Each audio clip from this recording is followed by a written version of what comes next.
Welcome everybody to the Give It Podcast for blurs, for nerds. If you have a fandom, you are most certainly welcome here. I'm your host, the Most Black Spartan. Of course, my co-host to my left and right, depending on your screen is flipped, Safari TV and Show I Got Joe. How you guys doing this evening? Chilling. Joe? I'm recovering from going to Golden Corral. You're recovering from... I mean, Golden Corral will give you itis. But with that being said, guys, we are, as you can see, a little bit older, so we do try to watch our language. Sometimes words do fly. At the same time, there may be things that might be shown of a graphic of a trailer or movie nature that might have a little bit of graphic violence that you're used to. So viewer discretion is advised. Aside from that, welcome. So how we're starting off with tonight, guys, usually we start upbeat, very positive. But we do have to, report on a somber note. A fellow podcaster, a guy who has basically educated a lot of people on comics. You probably know him as Comicstorian.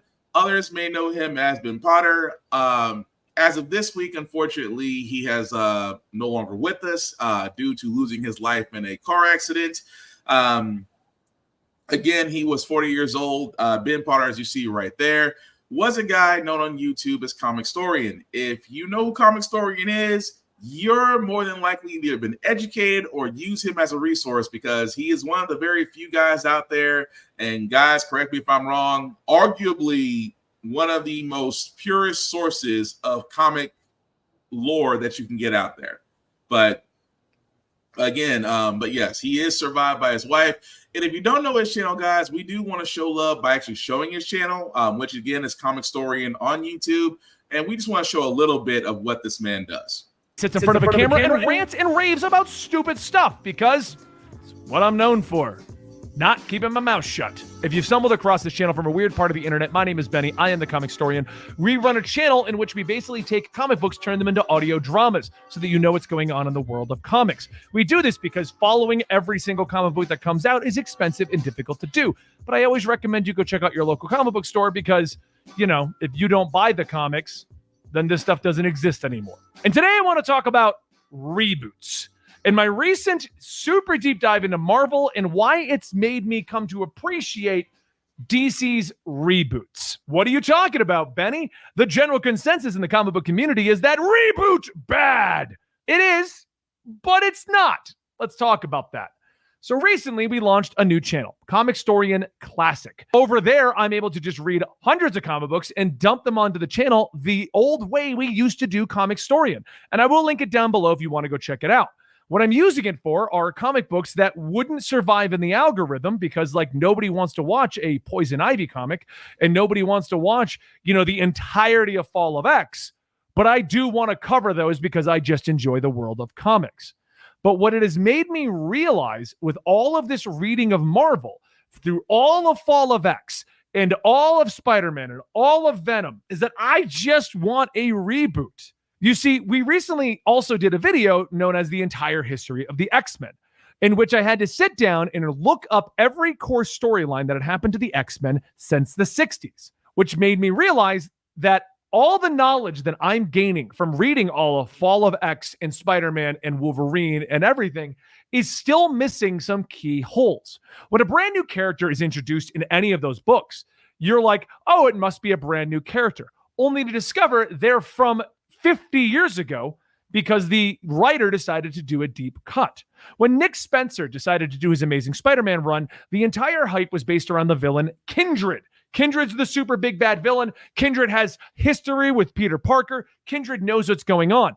Come to find out, the storyline involving Kindred is that I believe he was Harry, not Norman, a clone of Harry.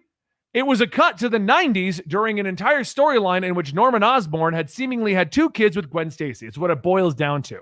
A moment that is a meme within the comic book community because of how stupid it is. It's almost on the level of Quicksilver and Scarlet Witch had ancestral lovemaking in the Ultimate Universe originally, and then some idiots going on Reddit going, hey guys, do you think the new Ultimate Universe is going to do one of the most memed, problematic relationships ever in comics? No, I don't think they will. But the point I'm making is Kindred was not some new villain. Kindred was a deep dive into the history of comic books. We had a similar situation happen with the series known as Infinity Warps, where a new character, Requiem, was introduced only to be revealed to be Gamora. It wasn't too big of a deep dive or a deep cut, but it was still like no new characters. No, because Marvel's pulling from 60 years of comic book history. Now I gotta stop it there because number one, I can't only speak for myself. I know I can't speak for Joe or Tafari, but I could watch this man all day. Just because of the history that this man knows. And again, he puts it in a way to where it's not condescending. It's not, you should have known this. He actually does encourage you to go out and actually read these issues. And he's very passionate about it. It actually makes a lot of logical points. But Joe, correct me if I'm wrong on this, because as of right now, I haven't found anything as far as a GoFundMe. I think you said that his wife is going to be continuing the channel. Is that right? You muted, Joe. It's a possibility. She said she's continuing in some way, shape, or form. I can only imagine that absolutely Marvel and DC will continue in some way, shape, or form. Continue to support the channel. I don't know if it's going to be with Sal from Comic Pop, Hassan from Hussadare, and Dan, their Ninja Room editor and whatnot. Tough to say. This really, really does bum me out because Benny is one of the corner pillars of internet comic awareness, and he's gonna be so greatly missed. I've been listening to him since the weekly pool, which had Comics Explained, Cape Joel, Comic Pop, and him. I was a regular subscriber to Absolutely Marvel and DC and Comics Experiment. I watched the Twitch show like literally the day before he passed. Or like 2 days before he passed. Like, it's just a really, really big blow, and you don't really see what someone's legacy is until they're gone. This was reported everywhere. You just don't think about stuff like this. Like, I saw People magazine, USA Today, Forbes, everybody was reporting his death. Everybody on Twitter, like, the comic community is just really in mourning because we lost somebody that was an advocate for us. Truly loved it. Even got to write a backup story, I believe, in Valiant at one point before Valiant went crazy, but that's another thing. We just lost a pillar of the industry. It's not something you easily recover from. I'm not going to go out on a limb and say it's like losing a friend. I did not interact with this person. I was merely a listener, but I will miss him nonetheless. I really don't know what else to say on this. It's just a really big blow. Yeah, I mean, he was to me, he was like one of those guys that genuinely did love comics, wanted to talk about them, wanted to encourage people to read them. And again, it's just going to be hard to find that. But Tafari, did you want to add anything else to that? Yeah, doing Blurred's Eye and a lot of the stories y'all reference, I would go to his page every now and then because, like you said, buying books is expensive or trying to get a quick recap. I think the first video I ever saw from him was, I think I saw online they were printing Deadpool Kills the Marvel Universe, the first one, and I didn't know what it was, but he always had a breakdown. So anytime I was curious about, like, what that or the sequel was, or why what was the Spider-Man story? One More Day was like such a hated story. That dude was always the first recommendation that came up with an explanation. So yeah, even the way his wife kind of tweeted it, I could tell it had to be a sudden accident, but it sucks. That dude's been around for a while. Exactly. But again, for all of us here at Give It Podcast, we do want to wish Miss Potter, our thoughts and prayers are with you. And again, rest in peace to a guy who really did make it his life mission. And hopefully, whatever may become if others do decide to continue his work, may they be able to do definitely that. But we definitely want to give our flowers and our respect to a fellow podcaster and fellow. I'm sorry, go ahead. Say not just his wife, but to like Sal from Comic Pop, Kate Joel, Huston, all those like he worked with intimately. Rob from Comics Explained. Our condolences go out to them as well, because they are also directly affected by them. Because like Sal put out a statement recently, it's like there was not a week I did not interact with him. And this goes to show you how many people he really did touch. But again, our thoughts, prayers, flowers, respect, condolences, and peace to his family and to those that love him.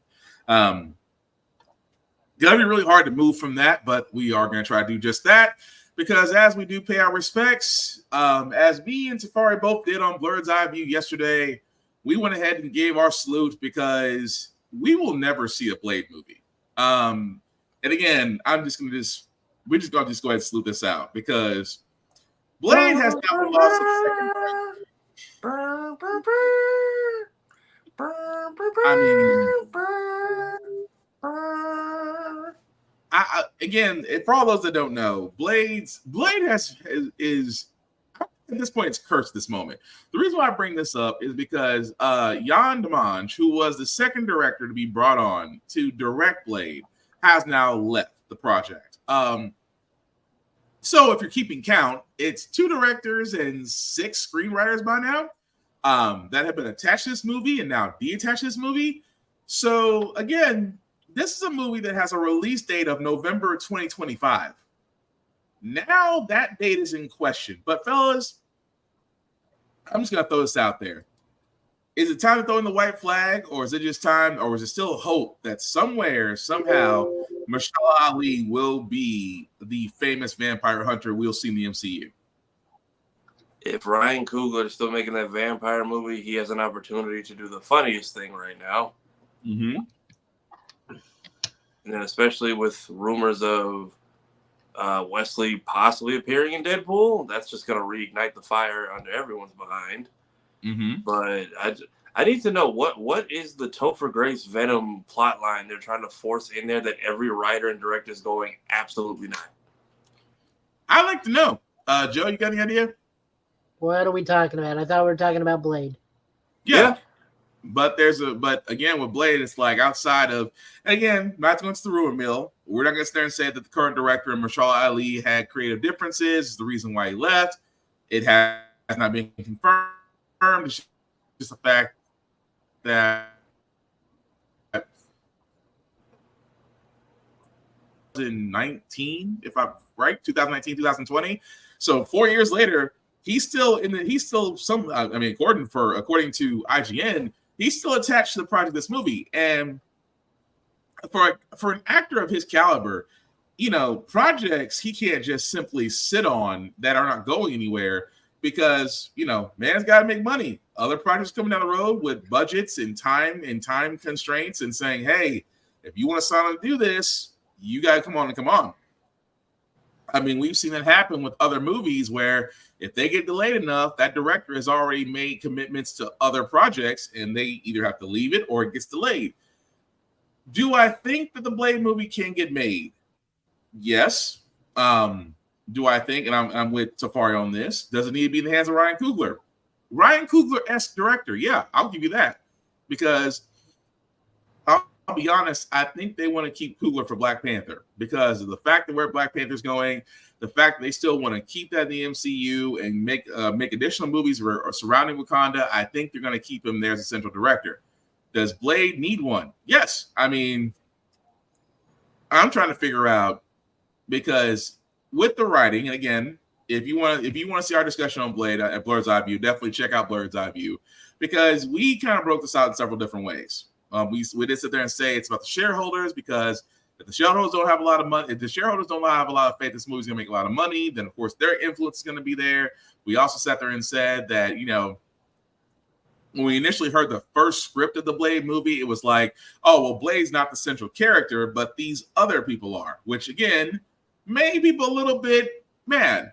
And then let's not also forget Eternals, where the only reference of Blade we have is literally seeing the Black Knight about to pick up the sword after he says, "Death is my reward," and you get one line.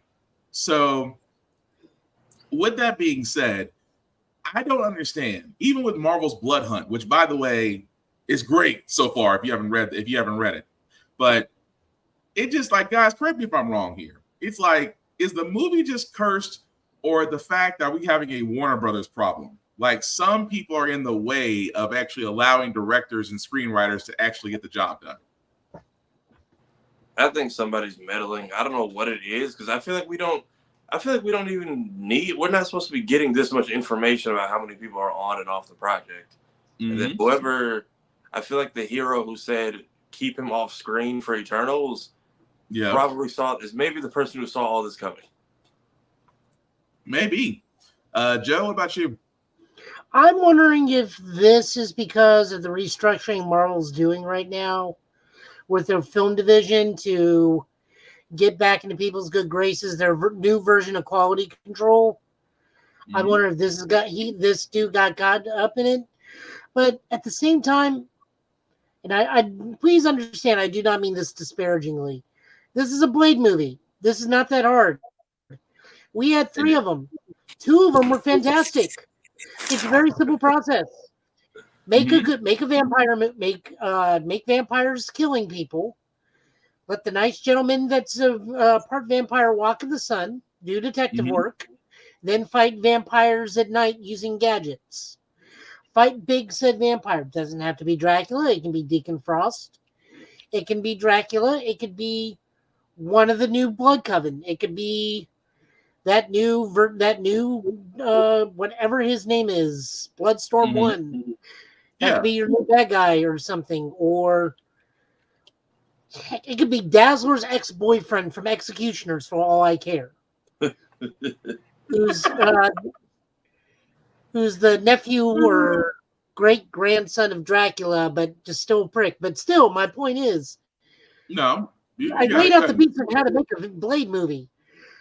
They fights at night. He detective works in the day, fights at night, fight big bad guy, end of story.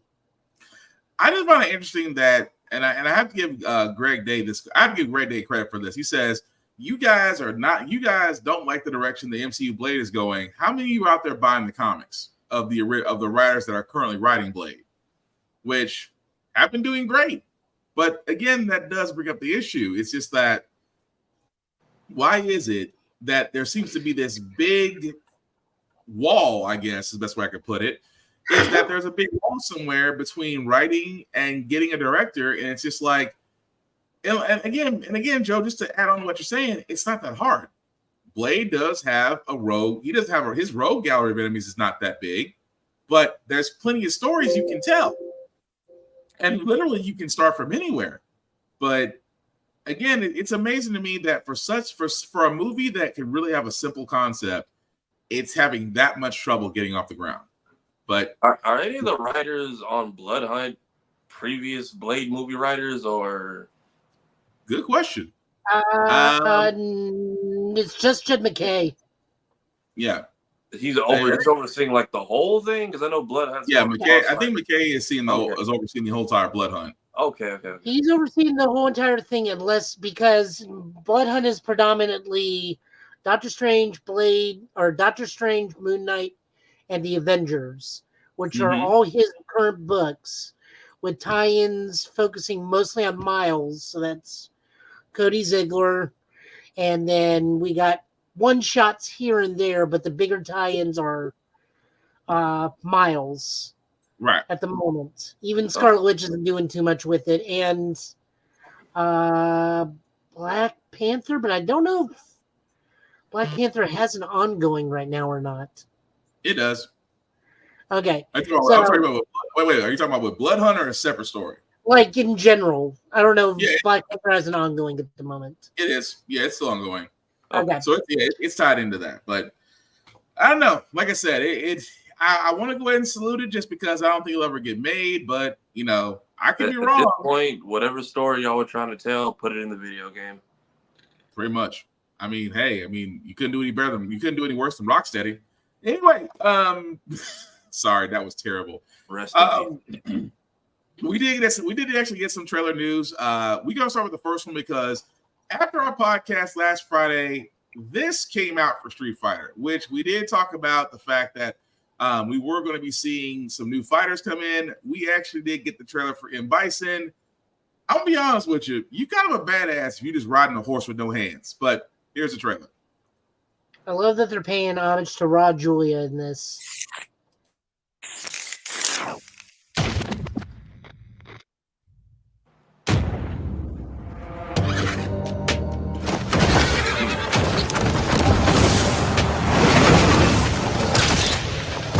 Do I resemble this man you call Bison? I shall take that name for myself. Interesting.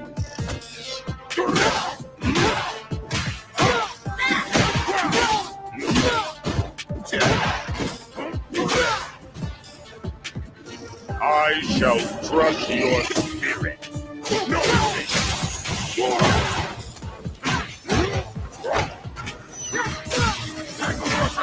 This is it.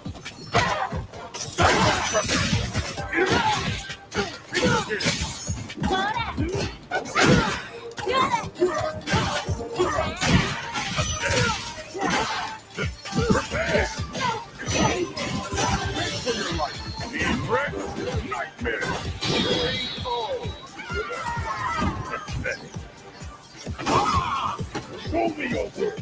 I will tame you in due time. Cry for mercy. Prepare.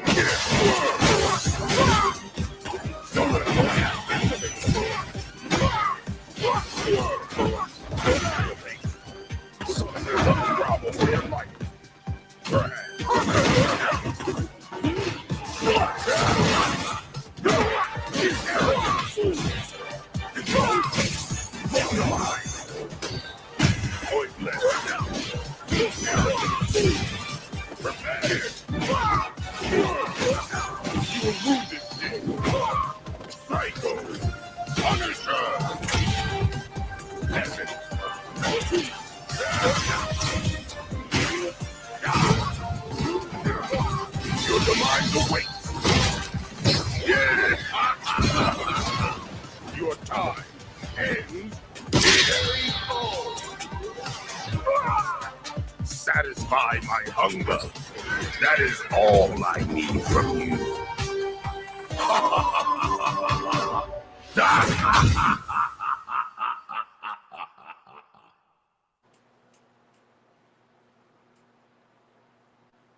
So that was actually the trailer, guys, for the M. Bison that will be released this summer. Joe, I got a question though, because something he said I just now caught on to. Did he sit there and say that M. Bison is a name? The M. Bison's name I take for myself. So they have confirmed, lore-wise, that this is the reanimated body of Bison from Street Fighter V. So it's been like God knows how many years. Mm-hmm. So this is a Bison with amnesia and a horse. The horse is paying homage to either Fist North Star's Rao or Raw Julia. We are so wanting this to drop on a Tuesday. It's so badly. It needs to. Just for the meme joke. There's also a lot of controversy going on with him right now. Oh, Lord. This is going to be like sound very crass, and I apologize. It comes with the stomping knee to the neck on Guile. Okay. It's being called, and this is not a name that I will say. This is what's been. People are reaching for the Floyd murder. They're trying to relate it to the George Floyd murder. Yeah. Got it. Yeah. And to which I say this, and I don't know what you guys' opinions on this are. I would understand that if it was being done to the not quite Sean character. Mm-hmm.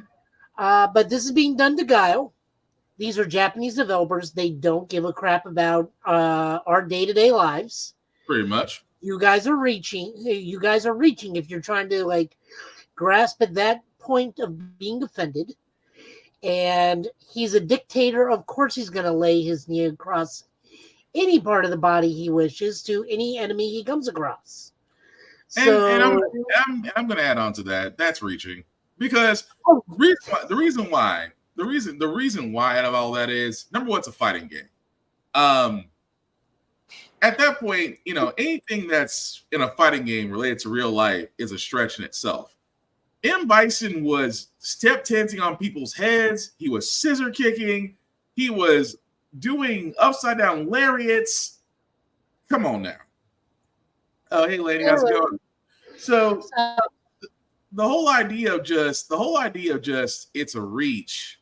I mean, it's a reach. I'll agree with that. It is a reach. Just because it's a fighting game, it's not.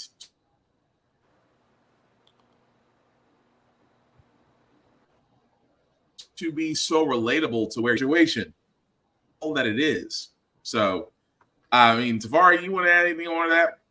I mean, yeah, you can't really say that this is what they're trying to make it out to be, and at the same time, look at how confused Harada is with Waffle House still. That man is trying his best to understand, and he's just not getting it. Wait, is he still asking questions? Wait, time out. Is he still asking questions about that? He was asking last week about why, I get it now, but why? Why is there always violence in these restaurants, and why do y'all keep going there? That part. He's like, I want to understand the culture around it so bad, but I can't find any solid answers. So clearly, they don't know what's going on over here, over there. Someone just needs to explain to him, this is how we throw our family into volcanoes. That too. We go to Waffle House at 3 a.m. This is our Mishima way. That's pretty much what it is. But no, realistically, it's reaching. But so is Bison again now Grim Reaper now with the horse and the cloak, because that was the main complaint everybody has. So I thought Bison died last game or whatever happened. So I mean, Bison died last game. Geese Howard's fallen off the building how many times? Now he's coming back. Team Orochi died in 96, and now they're playable team in KOF 15. Yeah. Chris Yashiro and Shermy. To which I will quote Maximilian Dude on this one. They can be dead until they're wanted to be brought back enough to where money says, bring them back. Very much. Now, I did put out a good joke about this one. It's like, once again, Charlie Nash has died for nothing, but he'll come back. Probably looking like Lord Raptor from Darkstalkers, but he'll put Bison in the ground with him at some point. Gameplay-wise, I think Bison plays, outside of his specials, I think he plays incredibly differently now. I think he's a bit more mobile than he used to be. He may not even be a charge character anymore, maybe except for Psycho Crusher, but Lord only knows. A lot of people thought it was Sagat, and then people with more common sense, well, that means Sagat got a foot shorter and grew a lot of hair. I mean, the man's still bald. I mean, and apparently grew an eye back. I'm like, when you get that kind of hatred, that baldness is still there. That's a special kind of hatred. That's all I'm saying. I don't even know why they would bring Sagat back. And they keep naming all these people they want to be brought back. It's like, this is actually moving forward. Ryu, Ken, Chun-Li are in their 40s. Right. We literally see Balrog is retired and just living his life in a penthouse because he's too old to fight anymore. Sagat, Lord knows how old Sagat is, but there's no point of Sagat being there unless he got a new tutor or something, because Ryu's grown beyond Sagat. That was his only motivation. Let's not forget Akuma just seems to still be around, but just that he's starting to look more like a, correct me if I'm wrong, he's starting to look more like a retired saint than an actual fighter. He's an old Japanese man that's slowly becoming just that bear that lives in the woods that won't go away. Pretty much. But no, still good trailer. Again, we're not with the whole reaching thing. Let's just enjoy the game for what it is. So what say, Joe? He's coming out right around the corner, because they already put out the full gameplay breakdown on him too. So end of the month, early July earliest. Yeah, they said summer, so I say July. But I want to get to this because, like I said, news came out after our podcast, so that wasn't the only thing.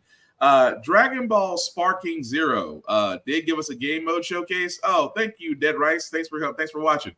I'm sorry. So Dragon Ball Sparking Zero did give us a game mode showcase. Tafari, Joe, anything y'all guys want to say before I play it? Let's roll it first, and then I'll chime in.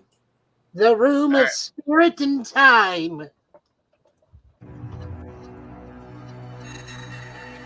A test of power. I guess we'll see. This will be when the true battle begins.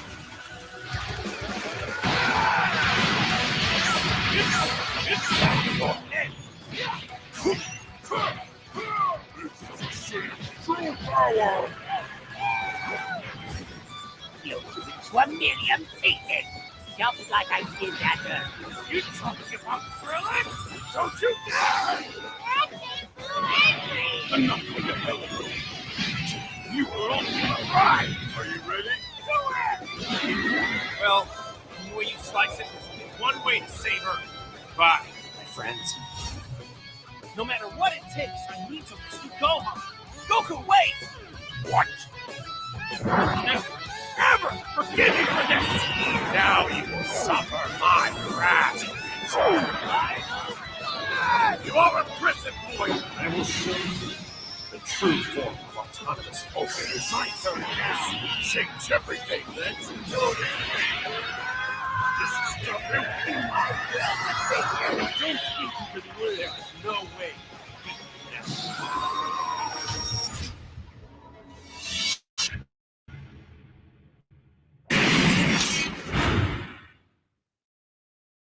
皆さんこんにちは。ドラゴンボールスパーキングゼロのメインプロデューサーの古谷と申します。本日はよろしくお願いいたします。先ほど皆様に見ていただいたのは6月上旬に公開したトレーラーでした。映像にもありました通り、本作は10月10日に発売決定いたしました。応援してくださっている皆様には改めて感謝申し上げます。発売を楽しみにお待ちいただけたらと思っています。今回はトレーラーではお伝えしきれなかった2つのゲームモード、エピソードバトルとカスタムバトルの詳細を新規ゲーム映像を使用してお伝えいたします。まずはエピソードバトルです。このモードは悟空やベジータなど8人のキャラクターから選んだキャラクター目線で原作の物語に沿ったシチュエーションのバトルを楽しめる一人用のモードです。物語の流れやシチュエーションがわかる導入パートと実際にプレイするバトルパートを繰り返しながら進めていくものになっております。キャラクターごとにボリュームは様々ですが、最も長い悟空については、ドラゴンボール Z のラディッツとの戦いから始まり、ドラゴンボールスーパーの力の大会編の戦いまでのバトルステージが用意されています。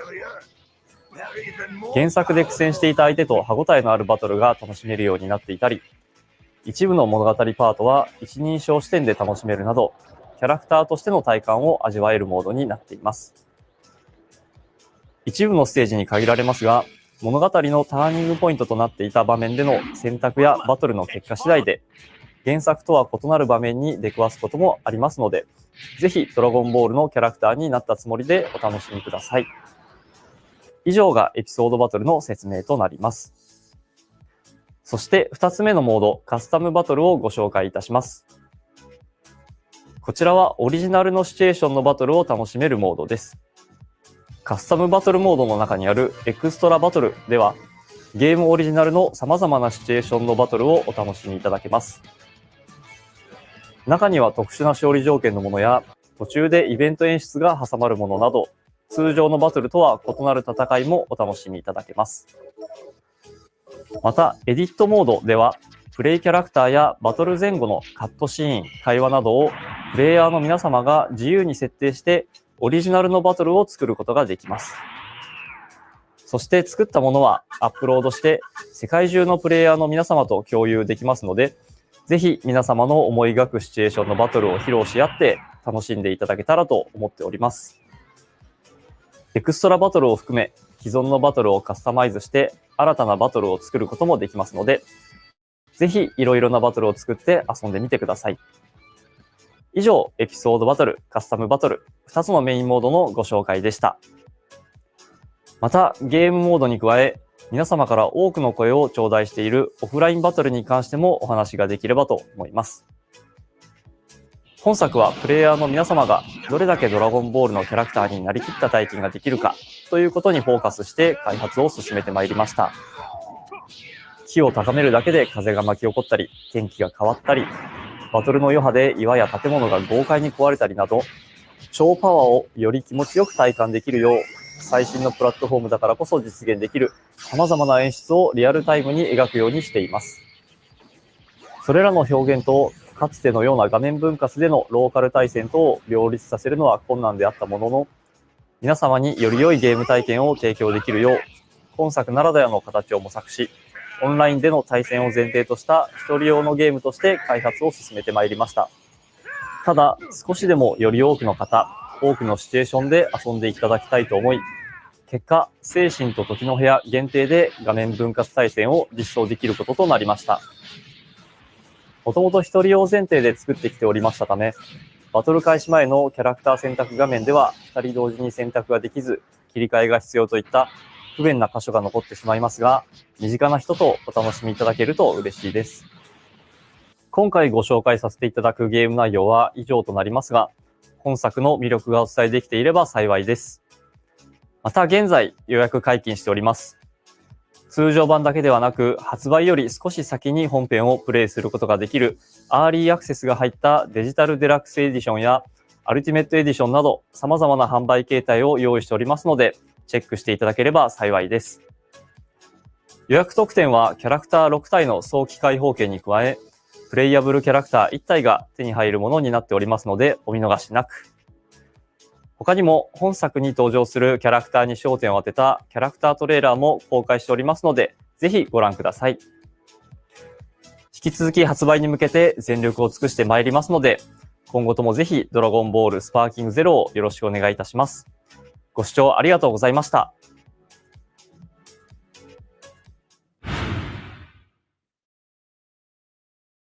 Okay, so that, guys, was the big game mode showcase for Dragon Ball Sparking Zero. As you guys can see, will be available October 11th on all platforms.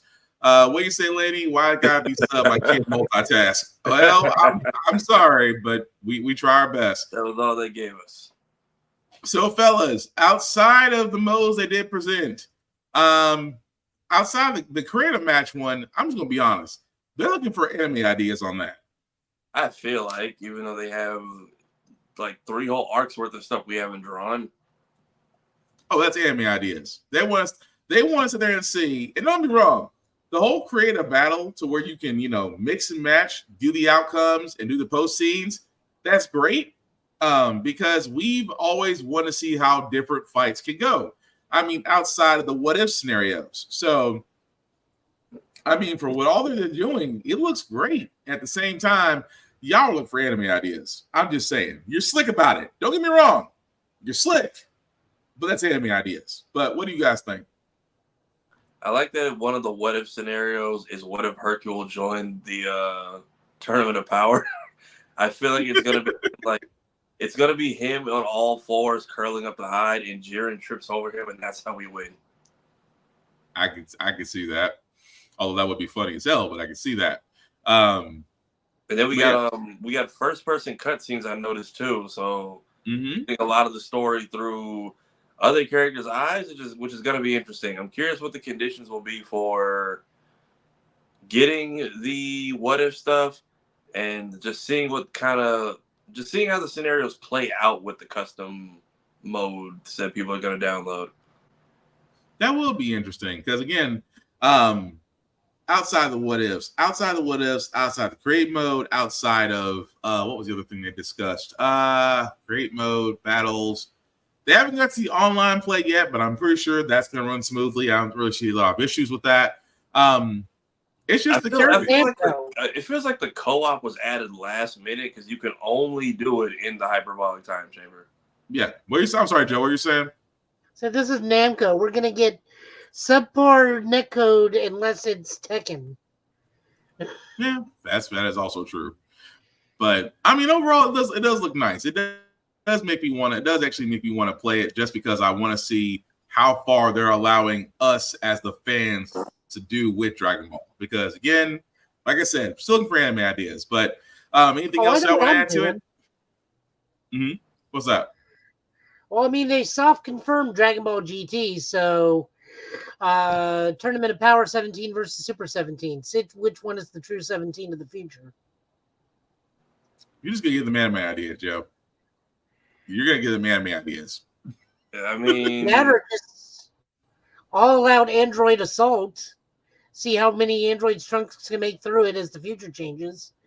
Or if I really want to be that, or if I really want to do anime stuff, the True Lightning of Absolution, Omega Shenron versus Fusamasu. That would be an interesting fight. Would be cool. Shadow Dragon versus the Shadow God. I saw that they have on top of beam clashes, they have grab clashes now. And one of the funny tweets I saw was like, well, what is Future Gohan supposed to do? The grab from the movie where he just grabs 17 by the hand and just like slams him down by the feet.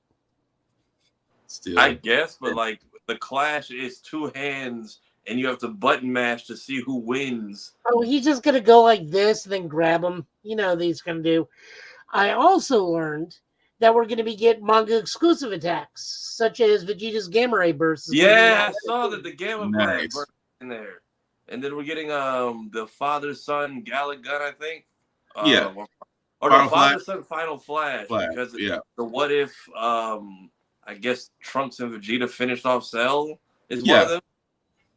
Yeah, that's a one-of scenarios. So there's that. I wonder if we are gonna get like some of the weirder attacks from like some of the other games now too. So like Final Shine or Final Dragon Flash or it's possible. Double Final Shine. Well, apparently with some of the characters, the costume change will give you your moveset. So I'm hoping that will be the case. Either way, we'll come. Go ahead. Now I was gonna say either way, we're gonna find out come October 11th. But what are you gonna say, Joe? I have been noticing, and I know Tafari has already put out a strongly worded message for the Dragon Ball tubers that are currently playing the demo build right now at their leisure. I don't want to make him any madder than he already is. I've been watching where everyone's beating on Vegeta, and I'm noticing that we are having quite a significant amount of close damage in this game as well. Because he has his Namek uniform, and then it gets blown up, and it looks like what he looked like right after he fought Raccoon. Yeah. Interesting. So, stuff like that. They do explain how Hercule flies. I saw a gameplay of him fighting, and I'm just like, no jetpack this time? No, so apparently Boo shrinks and enters into him and gives him the ability to fly. Wow. But he still summons Boo for his ultimate. Yes. Boo's always with him. I have no words. I guess that's one way to do it. Curious what they do for other characters like Grandpa Gohan or whatnot.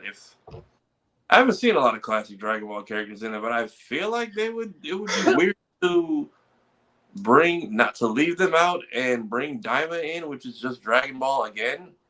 Yeah, it would be interesting. I know I saw Shoeless Goku, but I don't know if that's end of Piccolo Saga Shoeless Goku, or if that's fighting Raditz Shoeless Goku. I believe that it's fighting Raditz because in the Tenkaichi games, that is one of his alternate costumes. Well, in one of the Tenkaichi games, they also had him when he was doing the 25th Tenkaichi Budokai, because it's got the big combination attack he did on Piccolo. Oh yeah, the punch of the gut, and fall upward into the sky doing the Kamehameha. I feel like they give you that in the Raditz fight in those games because we're only 2 episodes into the show, so we don't even know what he knows outside of the classic moveset yet. True. Because we have yet to have like we've never gotten a teen Goku. Like it's always either chibi kid or like grown adult. No, I count Team Goku as Piccolo versus Piccolo Round 1 Goku. I know, but I'm saying when they put him in games, they always start that model. Oh, yeah. Character. That character gets started at Raditz. They never give him his, except for Kakarot, because they just did the DLC. Interestingly, if you look at the character select screen, no Ultra Instinct or Ultra Ego selections. That's not yet. They're holding those off. I think they're Game Awards. Yeah. Yeah, Perfected, Instinct, and Ego. If anything, they got to do one of those arcs. It'll either be Granola the Survivor or Moro. I think we'll get a reveal, or Daima. I'm not sure, but they're like they're trying to solidify themselves everywhere to kind of distract from that. You're not getting a show because like if you want a party game, you got Breakers. If you want a fighting game, then you got Fighters. If you want an adventure game, then you got Kakarot. If you want like an arena fighter, then you got this. Yeah. So they are trying to expand, but we'll definitely see come October 11th because I got ideas. But we did want to go ahead and go into, again, this was following the week of Summer Game Fest. Microsoft and Ubisoft did have their showcases earlier, and we did have some picks. Microsoft did was probably the better showing out of all of them because Microsoft came out guns blazing.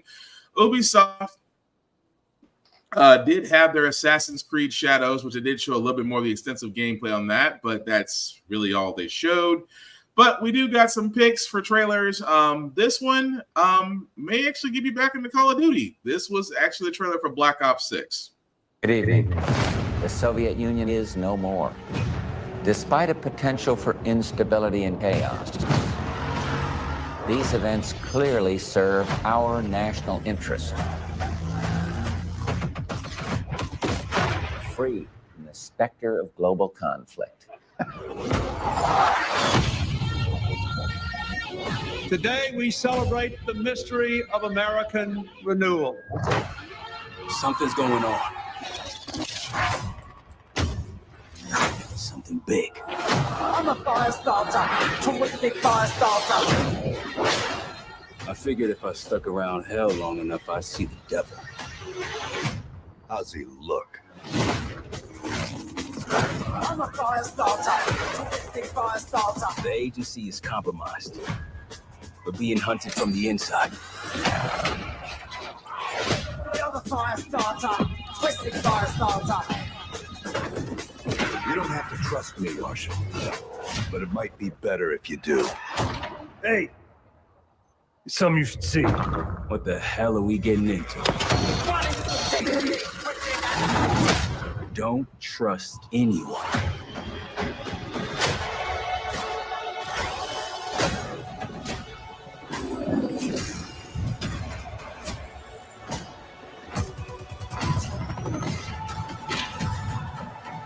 You broke into a CIA black site. Are you out of your mind? Things got complicated.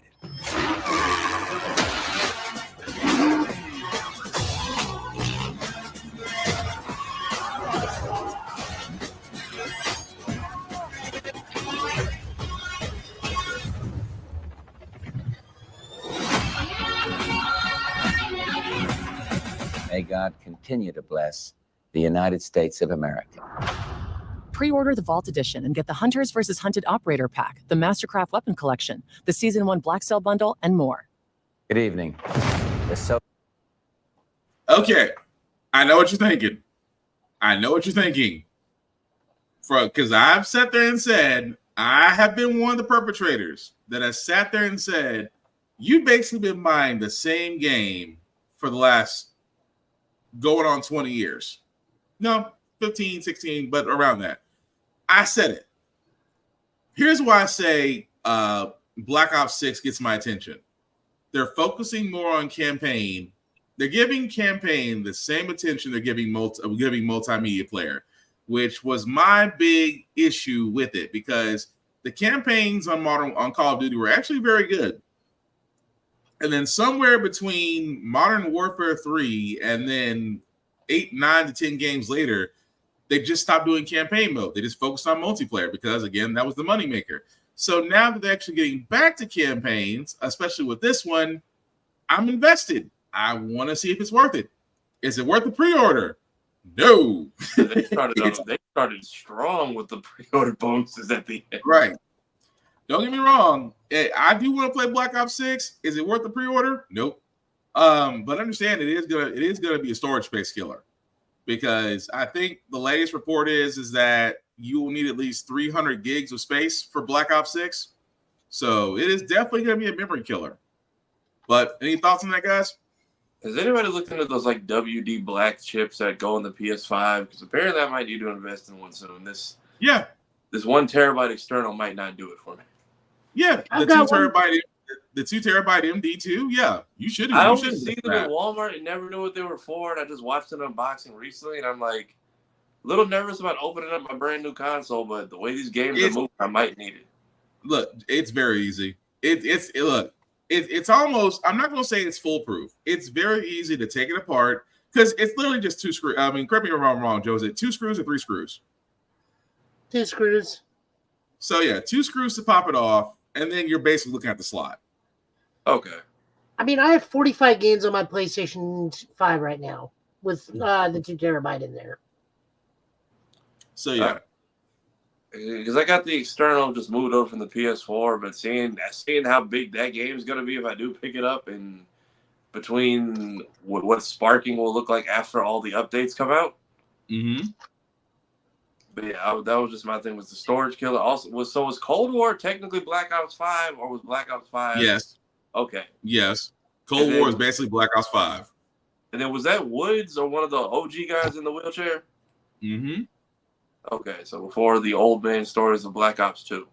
And then did Black Ops 3 even have a story, or was it just online only? All multiplayer. So this is where I get annoyed. Cold War had a campaign. Black Ops had a campaign. I mean, Black Ops 6 has a campaign. So all you're doing is going from Cold War to Black Ops 6, which I'm not knocking it. At least you got a continuum of the story. But again, campaign mode. That's all I ask. Sometimes I don't want to play online and get beat by guys who use aimbot and all of the crap. Sometimes I just want to enjoy the story. I feel like Black Ops 1 and 2 had a good story.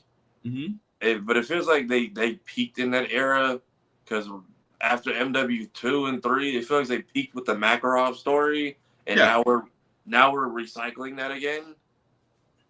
It just goes to show you that they're running out of ideas. And then you went to Black Ops 1 and 2, which are great, and 3, which actually I think you had to have like an upgraded console to get what little campaign they did give you, and no one played it. Keyword little. Like God of War Valhalla was longer. That's saying a lot. But Joe, any thoughts on Black Ops 6? Is this the one that's going to have Gundam? No. That's Warzone. But that would be Warzone, but no. Could have been Advanced Warfare. Yeah. I think Advanced Warfare is the one that's going to have Gundam in it, if I'm right. I think. But again, that's not the only trailer that they did show that did interest us. This one we got to talk about, because Doom: The Dark Ages. I'm not mad about this, but at the same time, before I play, I'm gonna go ahead and play the trailer. But I got questions. I got one thing to say before the trailer. What's that? Rhaegar with a gun. Yeah, pretty much.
not gonna lie, why not?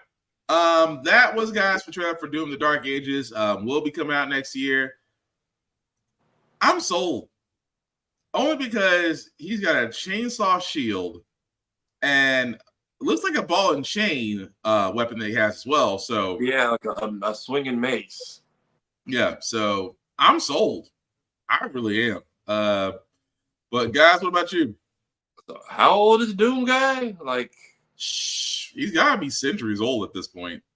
I never knew like the lore of Doom, and I'm like, if I didn't know he's been around this long, because we're in the medieval time, but we still have spaceships to launch people out of, and all this other stuff. Yeah, crazy, ain't it? That he does, during the medieval times supposedly, but he still got his super shotgun. It still lasts the test of time. But I got no words. I'm definitely playing that when that comes out. Joe, any words on Doom? I mean, I'll definitely give it a shot once it's on discount, like Eternal and everything else. Probably not going to grab it like right out the gate, but it looks fun. Interesting premise, good soundtrack. It's the Dark Ages. Why are there chainsaws and shotguns? But whatever. I'm like in kaijus and spaceships. Again, it's Doom. If you ask questions, don't just enjoy it. It's chaos. And what is the story of Doom? They like opened a portal to hell or some crazy shit, right? Yeah, always open your portal to hell. Every the portal to hell on the moon of Phobos. Yeah.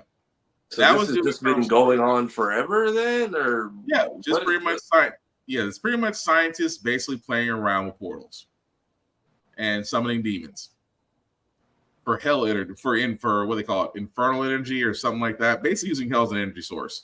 But again, not surprising. I still want to play it when it comes out.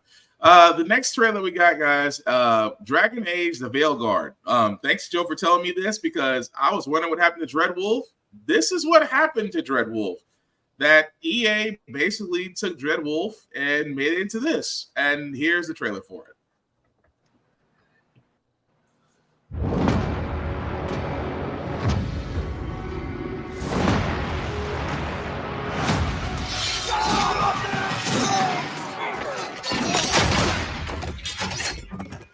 Not looking good, old friend. This'll take more than you and me. What are you thinking? We need someone to be our eyes and ears in the shadows. And someone to bring a little darkness to the daylight.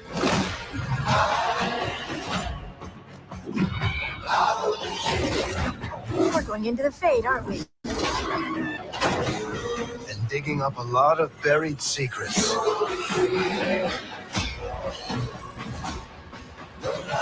What about Darkspawn? Yeah. Someone who will stand between us and a pack of demons. You know there will be dragons. Right. We'll need someone with fire in their blood. One more thing. This crew needs a leader. Someone we can count on. Someone that the world can count on.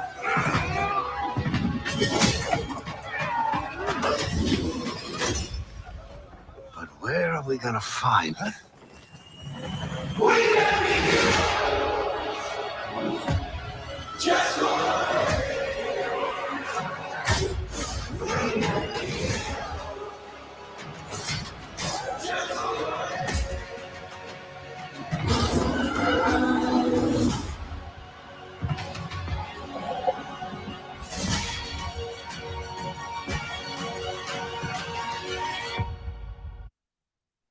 So that was basically the trailer for Dragon Age: The Veilguard. And again, wait, what did Final Max say? The trailer confuses me. It's supposed to be a game or an Amazon Prime series. I know about Dragon Age, so y'all two have the floor on this one.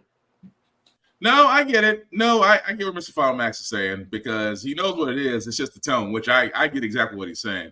I'm just hoping it gets made, because this time last year, we were supposed to be getting Dreadwolf.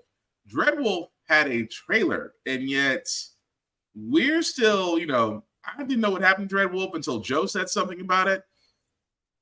And apparently they abandoned Dreadwolf and decided to go into Veilguard. So it looks great. Would love to play it. I just hope it gets made. That's the best way I can say it, because I was looking forward to Dreadwolf, and Dreadwolf just got scrapped. So there's that. Dreadwolf was supposed to be like the next Dragon Age game? Yeah, Dreadwolf was supposed to be the next Dragon Age game. And then somewhere between here and the Veilguard, it got 86.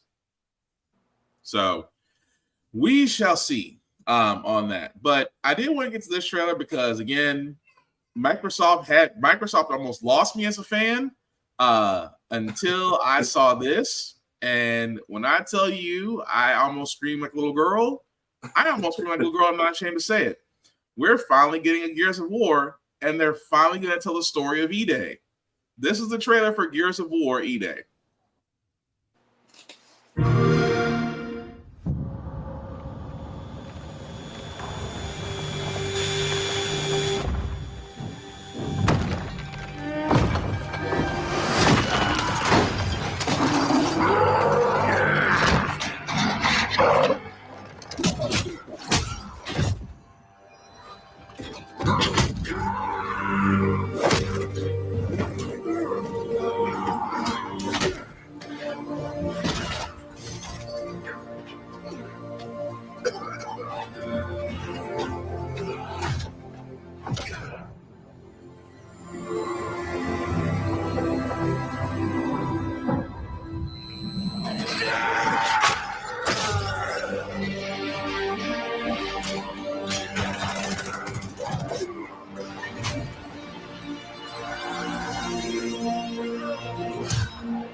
All I can sit there and say is when I saw this, I'm like, Microsoft, you have restored my faith.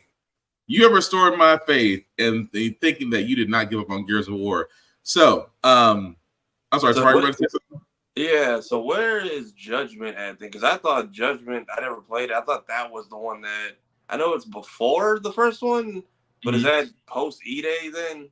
Yeah, it's post E-Day. So, to give an idea, so to give the timeline, so Gears of War Judgment happens before Gears of War. So it's right after E-Day, but it's before Gears of War because Baird and Cole are already out in the field. Marcus is in prison at this point. So that's where the whole thing of the Pendulum Wars, E-Day, that's going to tell that part of the story. So E-Day is basically after the Pendulum Wars. So the COG, the IDR, pretty much World War IV was going on. They had signed the peace accords to where everything was fine. And then you had the emergence of the Locusts. That's what E-Day is about. And it tells that story of a younger Marcus Phoenix, a younger Dom, and just going from there as far as what led to initially Gears of War 1. So that's what this story is going to tell, which I am freaking looking forward to it. Now, don't get me wrong. Does this mean that we're not going to get a Gears 6? I think we are going to get a Gears 6. that story involving the Locust Queen and her granddaughter, and of course, if you play Gears 5, there's that weird who do you save sequence at the end. Do you save JD or do you save his best friend? Does it carry on? That whole thing's gonna be a whole nother mess in itself. But with E-Day is like a clean slate. You can tell the original story of post-Pendulum Wars and Marcus's first outing, basically fighting the Locust. So I'm hyped. I can't say anything else beyond that. But anything you guys want to add to it? I haven't played a Gears in a minute, but if this one's going to be a prequel, this might be one I jump back. I need to finish 3, but I might jump back in here. Joe, I don't know if you play Gears at all or if this is your forte. Oh, no, I used to play it back, way back when Xbox 360s worked on a constant basis and didn't die almost immediately. I mean, I enjoyed it. I think it's brave of them to do a prequel, but, I mean, really, people just want Marcus and Dom more than anything, which is why I think the last Gears of War prequel did not do well, because who really does want to play as Baird? It's like playing. It's like turning on The Simpsons and listening only to Mo. No, I mean Gears 5. I disagree. Gears 5. Here's the other thing. Notice it's no longer Gears and a number. It's back to Gears of War. Yeah, because Gears 5 they tried to follow Halo. I'm just gonna be honest. They tried to follow Halo. Did not work as well. I just think that Gears 5 was short. I will say it was shorter than what we're used to, because 4, 3, 2, and 1 were all very lengthy games. But I'm hoping, like I said, hopefully E-Day is going to bring a lot of people back to it, just because you are right. Marcus and Dom are the more popular characters. I like the full squad, honestly, but the full squad's fine. It's like I said, it's a Simpsons thing. You have your Homer, Carl, Lenny, and Mo. But you don't want to play a game with just Mo.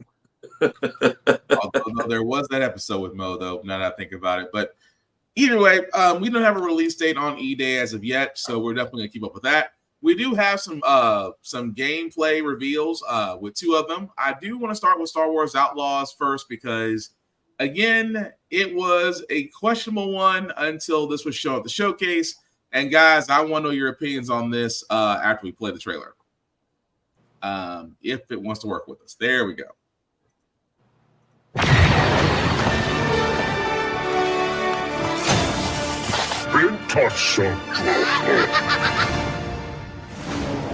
Welcome to the first ever open world Star Wars game. Set in the dangerous golden age of the underworld. Let's raise the stakes, shall we?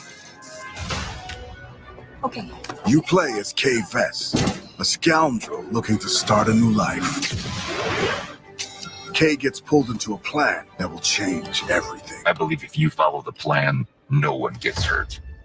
Fortunately, she won't do it alone. From childhood, Kay and Nix have been inseparable partners. You're welcome. Helping each other every step of the way. All right, distract him, Nix. Using their criminal skills and tools.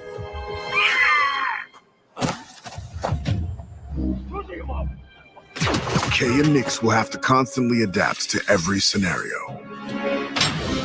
Nix, you want to drop that for me? Come on. Whoa. If you don't want me to sound the alarm, you'll get me out of here. As your versatility grows, gain access to new skills and more lucrative contracts. There she is. A friend needs a little something stolen. And in this world, your actions have consequences. I can't let you walk out of here. I'm gonna finish it. Shame. And reputation is everything. Where is he? The bigger the risk, the bigger the reward, and more attention you'll receive from some of the most notorious syndicates of the galaxy. And how did you think it was going to end? Tell the governor the payments will not increase. It's up to you where your loyalties lie. Hey, Nick! Being wanted by the Empire brings a new set of challenges. This is getting bad.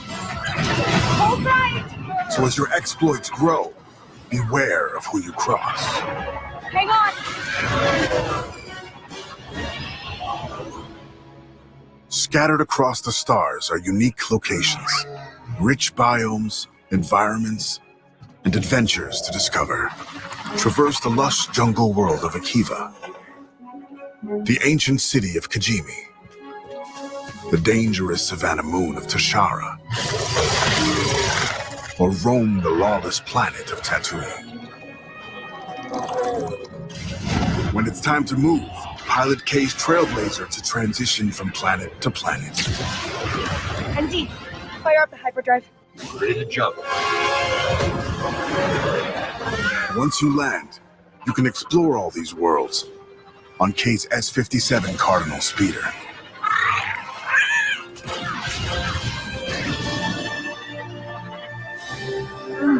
This is the life of an outlaw, a life where you fight, explore, and infiltrate parts of the galaxy you never thought possible.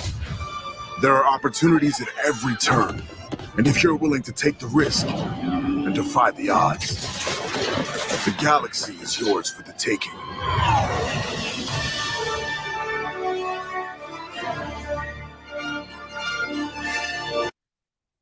You know what? I dig it. So I like it, but I still feel like how people receive this, or if they pre-order it at all, completely dependent on Ubisoft's reputation, which is still definitely 50-50. Yeah. And sometimes I am 50-50. But yes, you do see the pre-order, guys. It's available August 30th. You do see that they get if you pre-order, you get 3 days early access. You get the Kessler bonus pack. To be honest, I did like the gameplay. I did like it. What did Kira say? Arkham City World with Telltale Consequences set in Star Wars. Sign me up. Yeah, really as long is. as it doesn't crash and take 1,000 assets to load every time I'm going to an area. That's my biggest concern. Yeah, we don't need another Cyberpunk 2077 to happen. But I mean, all in all, I do like the fact that it is based on reputation. It is giving you gameplay. It is giving you choices. Those choices do affect your world as you see fit. I mean, it's exactly what you want in a Star Wars game. I'm sold. But Joe, you saw a little bit of Star Wars Outlaws. What did you think of the gameplay trailer? Kind of reminds me of this weird hodgepodge of a game that I got to play called Rebel Galaxy, mixed with Arkham and Uncharted. Yeah, I got the that. First time we literally get to jump planet to planet, literally get on a ship, leave a planet, go to another planet.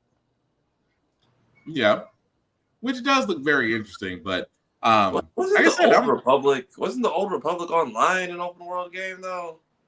Knights of the Old Republic. Not Knights. There's a online game I think that's still going. The Old Republic and MMO. Not to the degree that this one is. You would load into an instance to travel or to leave the planet. You would load into an event, or it would be directing you there. It wasn't like true open world. It's like Monster Hunter, where it's really big zones. Okay. Yeah. But it does look interesting. So like I said, I'm with Kira. I wouldn't pre-order it, but I still want to give it a shot. But another thing I forgot to bring up was that there was another reveal that did happen on Microsoft, which I'm very surprised about, that has controversy as well, because we asked for Perfect Dark and we got one. But is it perfect enough? Your target is in possession of a radioactive device. Stop Carrington's attack at all costs. Good luck, Agent. I always knew I had an instinct. I could see the world differently. I thought it would be like any other mission. I was wrong. Welcome to Garden City, where it's a pleasant 23 degrees all day, every day. How far to his last known location? Local forces are also tracking his whereabouts. You need to find him before they do. I'll have to improvise. Generating voice print. ارسل واحدا آخر. اختبر البوابة بحذر.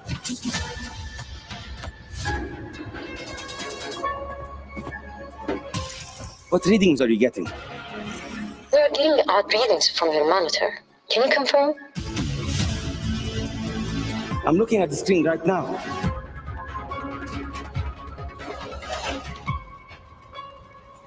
Our intel places Carrington on the second floor. And the life we think we know turns out to be a lie. There's only one way forward. Find the truth. Scan's clear. I'm going in blind. Carrington! Damn it! Analyze. What am I looking at here? Carrington appears to be targeting a research facility. If he attacks it, the casualties could be astronomical.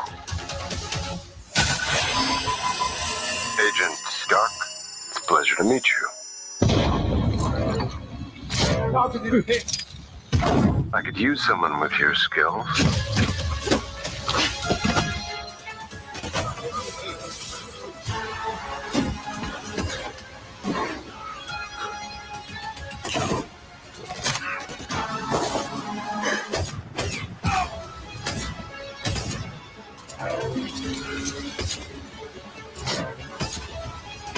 I had to lose everything before I could see.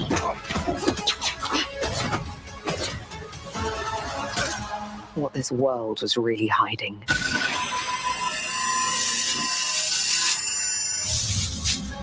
I hope you're ready, Agent Dark.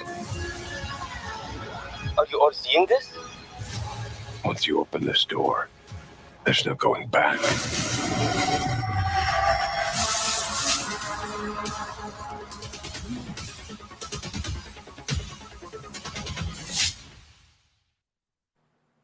Okay, so that, guys, was the trailer for Perfect Dark.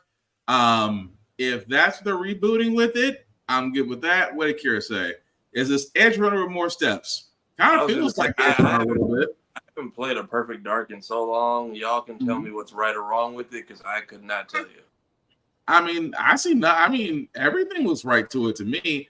What did Mr. Final Max say? Crystal Dynamics seems addicted to bad hair songing characters, and I don't know, pull off the Mirror's Edge free running. That's kind of what I thought of when I saw the parkour. I think they can. I'm going to be honest about that. I just like the fact of giving it a shot, because Perfect Dark to me was always the underrated shooter on N64. So now they're actually going to be allowed to do that. I'm assuming on Xbox. I'm all for it. But Joe, any thoughts on that? I mean, I remember playing this on Xbox. The only thing I just don't see is, like, where's Elvis, the gray alien? But that's really about it. Mm-hmm. Like, looks fine. I'm not going to complain about it. I wonder, I do know IDOS Montreal is helping out with this. Yeah. So I'm wondering if this is going to be kind of like, what's the name of that one Cyberpunk game they did? Not Deus Cyberpunk Ex? 2077. Deus Ex. Deus Ex. Oh, This Deus looks a little bit. This looks a little bit like Deus Ex. Yeah. To be where it does kind of Perfect Dark, but other than that, I don't have a problem with it. Yeah, I'm looking forward to it, but unfortunately, and yeah, Mr. Fomax is the same thing I said. So we're gonna see what happens with that. So the last show that we do got, guys, another gameplay trailer for South of Midnight, because this was one of the games that I thought were pretty interesting. It'll be pretty interesting because it's a little bit different. Yeah, initially it was by Rare. Vaughn. Perfect Dark was done by Rare, but now it's being done by Crystal Dynamics. But anyway, the last show that we do got, guys, from the Xbox reveal, because again, Ubisoft only covered Assassin's Creed Shadows. We've already sat there and said that we're interested in playing that game anyway. But here's the gameplay trailer for South of Midnight. If you ever wanted to play The Princess and the Frog, but just do it in a Sam Raimi type of way, you'll probably like this game. Do you think there's a chance my mom's still alive? If your mom's anything like you have, she'll keep fighting till we find her. I hope so. It's just hard to believe this is all really happening. You mean to tell me your mama never told you stories about critters and weavers? Oh, you're lucky I come along. What? Shh.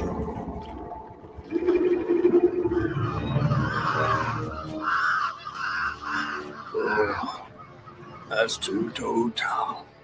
Big gator. I gotta drop you off fast. After I got you out of that tree, you said you helped me find my mom. I ain't of a disposition to be gator snacks. Well, me neither. If we're gonna go on, we gotta get rid of him. I'm all ears. There's a church up a ways with a big bell. Go on and ring it. You want to make him come running? Tom can't abide the sound of bell. Some church folks once tried to dynamite him, and he didn't take that too kind. If you ring that bell, he might skedaddle. You better not skedaddle. Go on now, scoot. I'll pick you up yonder after to go find your mom. Trifling man's mudcat. Hey, I heard that. Gotta move quickly now.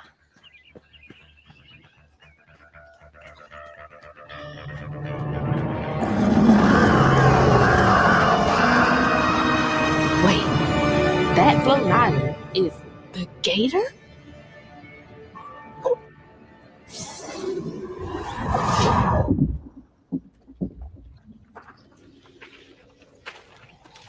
Oh, hell no.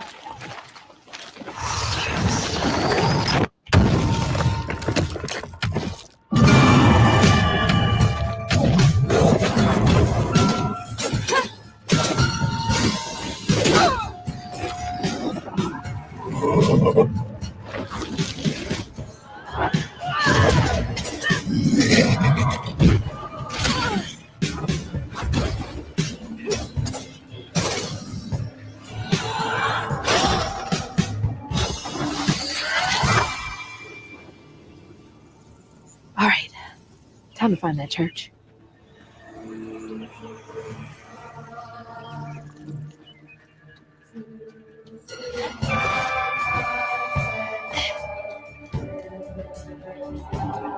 There it is. Now to get over there.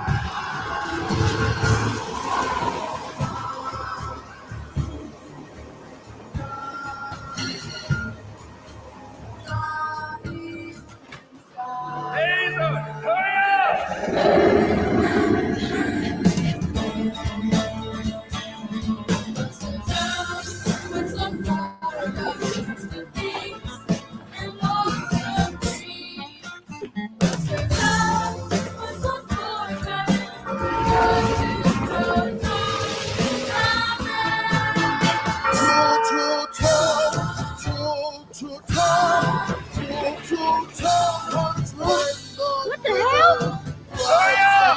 John!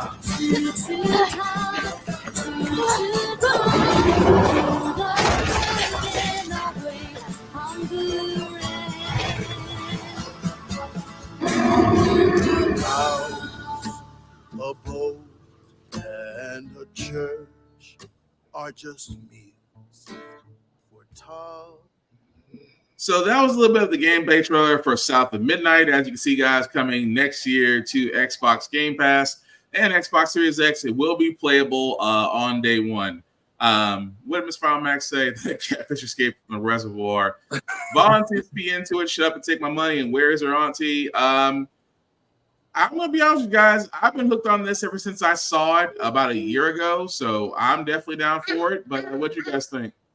It was definitely starting to sound a little Song of the Southish there at first, but it got a little better towards the end. It went from What is the ride they just got rid of? It went a little bit from Thunder Mountain to Tiana's Bayou towards the end. No, we have a new name for it. Now it's Princess Logs. Yeah, Princess Logs. Is that really the name of it now? No. It's still That's the name. Tiana's Bayou Ride, but now we're just calling it Princess Logs. Yeah. So it's definitely. I mean, Oh, the really? music does. That catfish sound like the first draft script from the Princess Frog. Like I was sitting there listening to. It's like you were what originally was, and then you became the Firefly. No, that right there. Beyond good and evil to buy you, and that's it.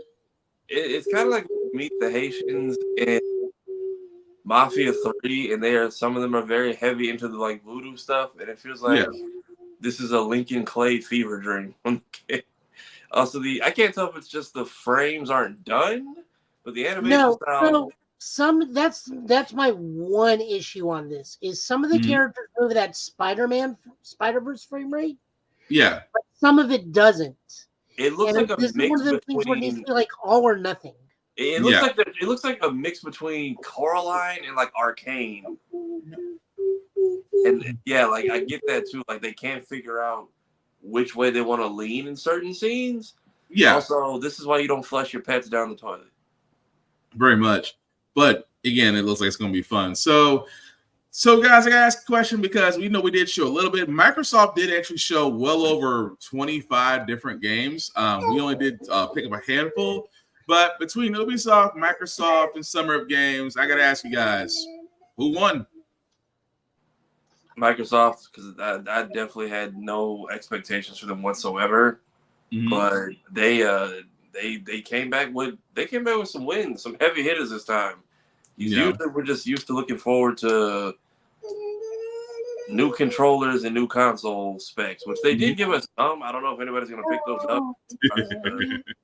Is the new Xbox Series whatever is supposed to be like beefier or stronger, fast? What is until 2027, I think. Yeah, pretty much. The ones that they showed aren't until 2027? Pretty much. Why even? Pretty much. Because they want to sit there and say, because they're trying to sit there and get their names out there for the next consoles due. Because we're still waiting for Nintendo in their fiscal quarter to announce the next Switch. So that's why. I'm the same way. Microsoft won. Summer of Games Fest, I understand it. You know, it was mocked with COVID. It was mocked with studios being purchased. It was just, I mean, it was for it was, but Microsoft just came with the hits. So are people gonna abandon Helldivers for Starship Troopers or no? That game, the one thing I will say about this, and we talked about this on Blurred's Eye View, about independent studios, because a lot of studios are being purchased by the big three, and we just talked about Rocksteady being closed down and Arcane being closed down. The way these independent studios are surviving is basically off games like Helldivers. If you make a game like Helldivers 2 and it's fun and it's playable and you stick to it, I mean, you survive. You have to worry about getting picked up by the big three. No Aisha Tyler jokes. Well, I mean, it's not E3, but you're right. But yeah, that's pretty much it. It's just the fact of as long as they do what Helldivers 2 has done, I see a lot of independent studios thriving without the big three. But that's just me.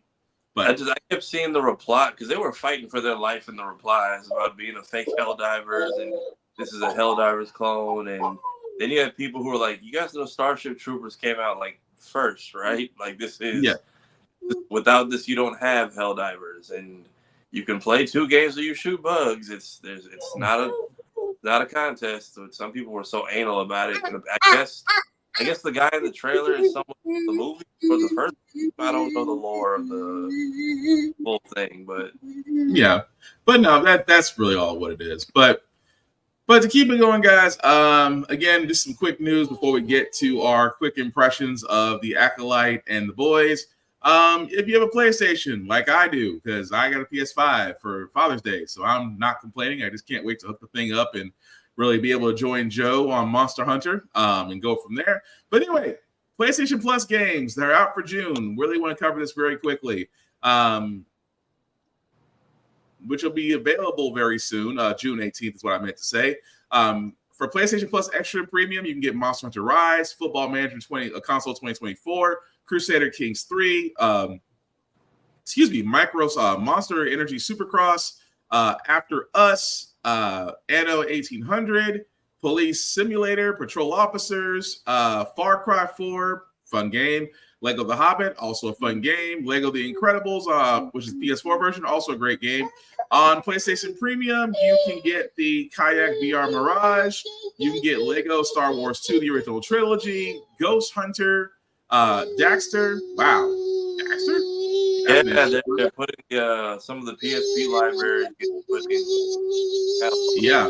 I just not noticed that, but as you can see, guys, that's the tiers for the 18th. So again, enjoy them as you will. But yeah, outside got, what another one I just Streets of Rage 4, because I never played it when it came out, but if you're on the free plan like I am, you can pick up that. And then they just re-released the first Sly Cooper to the store. So if you have premium, you get it free. Otherwise, I just bought it for $10. It's also a very easy platinum, so probably what I'm going to be doing tomorrow night. But I'm also realizing games with gold is now a luxury item. I didn't realize that like officially died a year ago. Because so now every time people were like, you should get the game, it's like it'll come back again. It's like now that's just no longer. Now you get a rental. You get a Blockbuster rental for like $15 a month, and that's it. Mm-hmm. Although I will sit there and say, Streets of Rage 4 was very fun. It was the beginning of the retcon games that are coming back, but it was so much fun playing. I kind of had flashbacks, but still. Again, guys, those are the PlayStation exclusives that are coming out very soon, 4 days from now, so definitely enjoy. Also, really quickly, so excuse me, guys. We do know that that's not what I want to do. There we go. So we do know that a Blue Beetle animated series is happening. Warner Bros. Discovery did confirm through Deadline that director Miguel Puga has been working on the project since early this year, and he will be serving as the showrunner. So we do know from Blue Beetle, which again, if you haven't seen the DC movie, very well done for a DC movie. I'm kind of hoping they still stick with that. But again, an animated series that is actually happening in James Gunn's DC universe. Are we excited? Are we happy? Do we think that it's going to tank? I think it'll be good because Blue Beetle. The only reason Blue Beetle didn't get the praise it deserved was because the people involved couldn't talk about it. That's the only thing. Everybody I know who went to see it, we all liked it. Everybody was a fan of Blue Beetle. It was a nice hard reset button. Mm-hmm. It just didn't get the promo run it deserved. And if this is just going to be a continuation of the movie, we've already got a strong basis because Ninja Turtles are doing the same thing because they're doing a cartoon on Mutant Mayhem between this and the movie. Yeah. So that's going to be good. Joe, how about you? The problem with Blue Beetle, the movie, is because they were not clear if that was going to be with the old guard or the new guard. So people just like, if this is not part of the James Gunn universe, I'm not seeing it because we never got like a clear definitive. Well, he was there, but this movie is part of the old DC universe, but he's going to be in the Gunn universe moving forward, and that like really turned a lot of people off. It's like, well, then there's no point in seeing the movie. He's not going to be part of the Gunn universe, right? Which is directly hindered the sales. But I think this is going to be great. Yeah, I agree.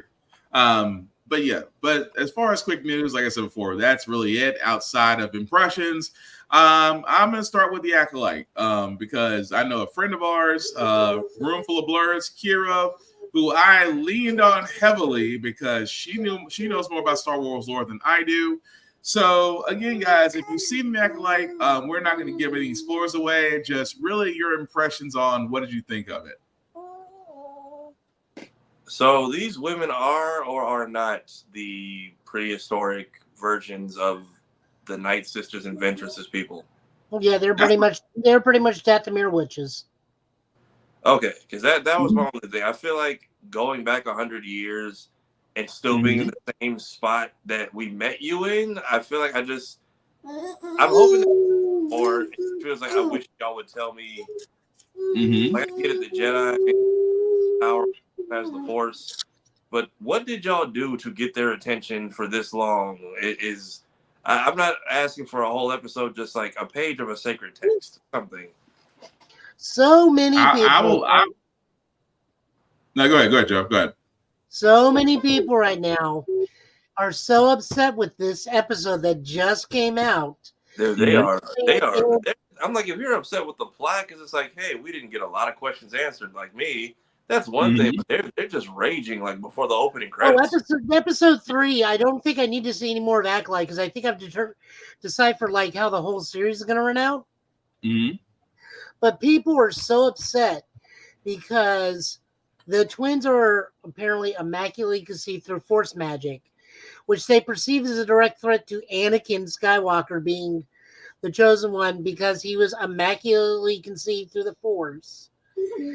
There's 2 of them, as opposed to Anakin goes like, I'm a good guy, I'm a bad guy, to where it's the twins, where one's clearly the good one and one's clearly the bad one.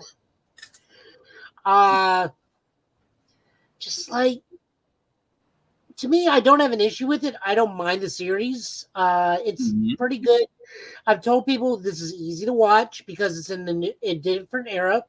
You don't have the baggage of any TV of the movies or TV shows or books. You don't have to know anything beforehand. All these characters are new. I think the only person. Okay. Not all Night Sisters. Not all Night Sisters are witches, but all witches are Night Sisters. It's weird. Or all Night Sisters are witches, but not all witches are Night Sisters. It's a weird thing. Yeah, because they're just like, oh, this coven. And I'm just like, is this a completely different clan of witches who happen to know the same magic? Or is this the moment May force choked the hummingbird and then the Tarkatan woman comes in, it's like, this is a Sith village. That's why the Jedi did what they supposedly did, which then gets later on revealed in that episode. I'm not going to spoil the episode. Although shout out to Hellspawn Cosplay, because his takes on the Jedi and the Acolyte are funny as hell. But I'm sorry, go ahead, Joe. I know exactly what went down. I know exactly who this maze master is by this point. Unless they swing left hard, I know what the plot. I know the remainder of the plot of this is. Gotcha. I'm like I said, this is new territory for me because my knowledge on Star Wars, unfortunately, is not that extensive. Which is why this is good for you. Yeah, I'm watching this like a brand new newbie. So thankfully, I have like you and Kira to kind of lean on to when I need to ask questions. So I'm digging it just because it all, as a fan of the dark side, this just confirms everything I knew about the Jedi. But for the last 3 episodes, definitely got my attention. That twin is basically Itachi. So I'm just gonna leave it at that for how I'm gonna put that in the episode. Her getting the moon power and the other one didn't. Do you think that influenced her crazy at all? Or I think it did. Yeah, she was evil to begin with. You just don't choke a hummingbird for no reason. Yeah, that is true. And I feel like we kind of did this in Clone Wars when they went to wherever that weird planet was, where they were like trapped inside of it for a while. And Don't bring that up again. That gives me flashbacks to the final audiobook series that dealt with all that stuff, where it's like they found the mom for the Force trio, and then she's like some sort of bizarre Force witch, and then Ben was getting ready to marry like a Sith Night Sister later on down the road. Kira probably knows exactly what I'm talking about. It's literally the final audiobook before Disney audiobook series before Disney took over. Like, it's the last thing they did. Okay. Yeah, I just remember they were just like, he brought, like, it's like, you were right. You're the character who's going to bring balance. I'm like, because everyone's dead. That's right. He technically murdered both sides, so no one really won, if you want to call it balance. And then we get the volcano smoke predicting Darth Vader, but his memory gets wiped, so they don't remember it happening. Right. I'm curious if we see 800-year-old Yoda pop up at all. Confused you are. This is true. Yoda See that? around. But anyway, it was. Yeah, so Yoda would technically be around right now. Like 790 or 810 years old or something. Yeah, give or take. So it'll be interesting either way. But does it still make you guys still want to watch? Yeah, because now episode 3 is just turned into a big whodunit, and I feel like we're gonna get this same episode. The whodunit's so obvious, though. It really is. It feels like that. It feels like a lot happened very quickly. We went from room full of people dropping on a bridge, other things, people unaccounted for. I also feel like whatever happens, this show is the reason why we've never seen another Wookiee Jedi up until this point. Oh my God, I laughed so hard at that where he's got the robes on. It's like, you're just a dude wearing a Wookiee mask at this point. Also, guys, we do thank you for watching on IG. I apologize. I'm kind of hopping back and forth to see comments there. If you joined us on the YouTube side, we'll be able to see your comments a little bit better. So again, I apologize if my eyes are kind of doing a iguana thing. I'm just trying to make sure I got everybody. Kira, it is so bad, Kira. Like, it literally just looks like a generic dude in Jedi robes with a normal Chewbacca mask over his, like a $high Chewbacca mask over his face. Like, there is no like bulging or like huge puffs like coming out of the robes. It just looks like a generic dude in robes with a Wookiee mask over his face half the time. Nice. I mean, if he doesn't make it out of this series, I think they're on Kashyyyk.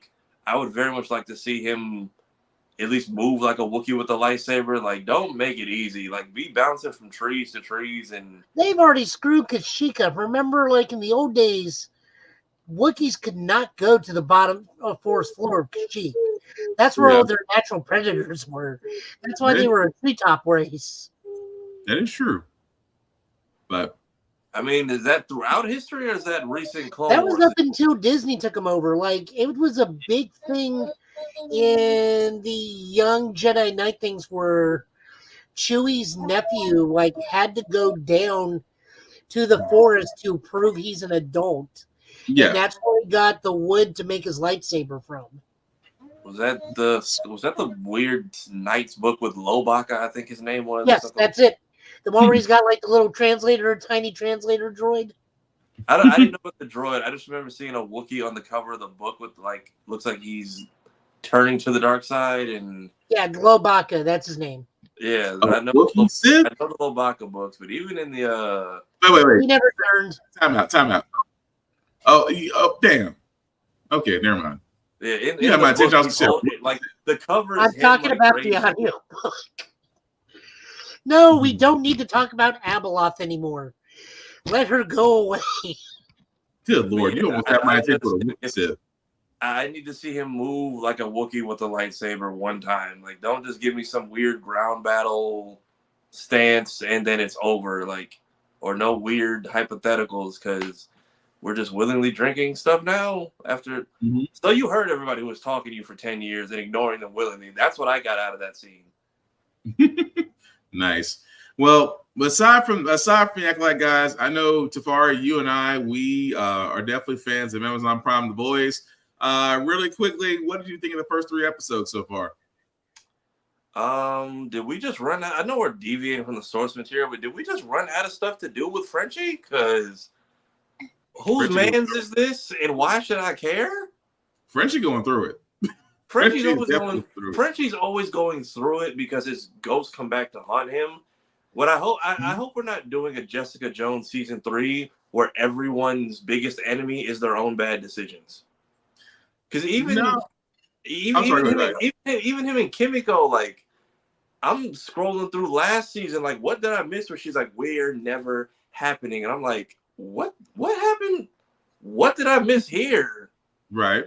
Y'all been having y'all learned a whole sign language together, and if this was power of friendship, this whole show is fine. But y'all did not sell me that. I think they are taking a little bit of liberties with Frenchie and Kimiko, but not to the extreme. I will say that because I've read the graphic novel, so I'm like, it's not that far off. But the whole thing with Butcher, though, I'm like, yeah, they're trying to tell that story, which again, I'm not against it, but it's also, guys. Again, I know I have to say this. I have to say this for reasons. Please don't let your children watch The Boys. No. The Boys is not the superhero show you think it is, and it's also done by Eric Kripke, who also did Supernatural. Also, again, I can't stress this enough because I've seen the parents make that mistake and let them watch The Boys, and they regretted it after the first 10 minutes. So again, not gonna lie, I didn't catch it the first time. Did you realize that when Butcher tried to off that chick, the bullet ricocheted in the van? Yeah, and she just looked at him. And Papa looked at him like that was the crazy part to me. Like, bullet to the head, what was it? A thermos full of acid, and she's just like, really, people, like, come on, I have to be on TV. Like, you ruined my dress. And I'm like, you could have easily murdered everyone here, but for the sake of whatever plot, we're just not going to. Oh yeah, she was thoroughly annoyed, but she's like, you guys can't harm me. So I keep forgetting that I also keep forgetting that her and Huey, I guess, were friends at some point early in the show. Yeah. She sees Huey as family because, well, she doesn't have any. And her daughter, well, I'm gonna leave that one alone because that just gave me Abigail vibes. Because if you haven't seen the movie Abigail, check out Geek by Heart because they give a wonderful review on Abigail if you haven't already seen it. Also, I guess instead of doing MM dirty this season, it's just gonna be the team. The sacrifice is the team doing him dirty because everyone just disobeys his orders or gives him the middle finger. Like, and then shout out to your boy Roshi. He had the funniest tweet. I don't know if anyone else noticed, but Mother's Milk lost a bunch of weight. You got to call him Almond Milk now. Bro slimmed up and is rocking the mustache like Eddie Murphy. You ain't lying. He actually has he's toned up a little bit. So I guess you got to call him Almond Milk now. Damn. But yeah, no. I like that. If he's gonna be in charge, that's fine. But I don't want to be just, the boys fell apart because after 4 seasons, everyone just fell into bad habits. Like, person's rehabbing. Kimiko is getting drunk for whatever reason. Oh, she discovered beer. So once, so go ahead, Joe. Have they done the reveal about the actual identity of what's his name? No, they have not yet. No, I know what you're talking about, and no, they have not. It's been high. I mean, they haven't came to that conclusion yet because they haven't got to that certain part to where old boy leaks it, and they haven't got there yet. But I know what you're talking. I know which super you're talking about, though. But no, they haven't got to him yet. Also, finding out that some of this stuff is set up as far as the saves, I feel like that should have been. I feel like that should have been season 1 material. Like, I'm not mad at it and how we got it because of Ryan, but I feel like that should have been like info we got early because we've seen them stop actual criminals with. Yeah. But at the same time, I said this is the reason why I give Kripke his team credit because how they've written the story and how they've related it to real life events, that is what made it work. Oh, the full Starlighters versus the MAGA camp, and Homelander is innocent on trial, and and what's so funny about it is that some people, not to go off tangent, but people who have watched The Boys, and again, if you're a fan of the 4-letter people, got offended. Because they're like, you're making fun of us. And Kripke said, again, the writer and showrunner for The Boys, sat there and said, if you don't like what you're watching, change the channel. I'm not changing spit. So I had to give him credit for that. But yeah, it's written off the rails in such a way now that, it's sad that the additional news that we do have behind The Boys is that season 5 is going to be it. So season 5 is going to be the final season for The Boys. And how many episodes do we have this season? 10, I think. If it's 10, that's fine. If it's 8, I'm a little sad because we just got almost half of it at once. But yeah, I like that we're at least getting shows that have a end goal in sight and not just planning to run forever. Yeah. Well, that's always been Kripke, though. Kripke's always been a 5-season guy, except for Supernatural, but that was the CW's decision. I also feel like you can only play Homelander so long before it gets to you. Before you get typecasted. That too. Don't be wrong. Anthony Starr, phenomenal actor. You brought Homelander to a screen in such a way that I didn't think was possible.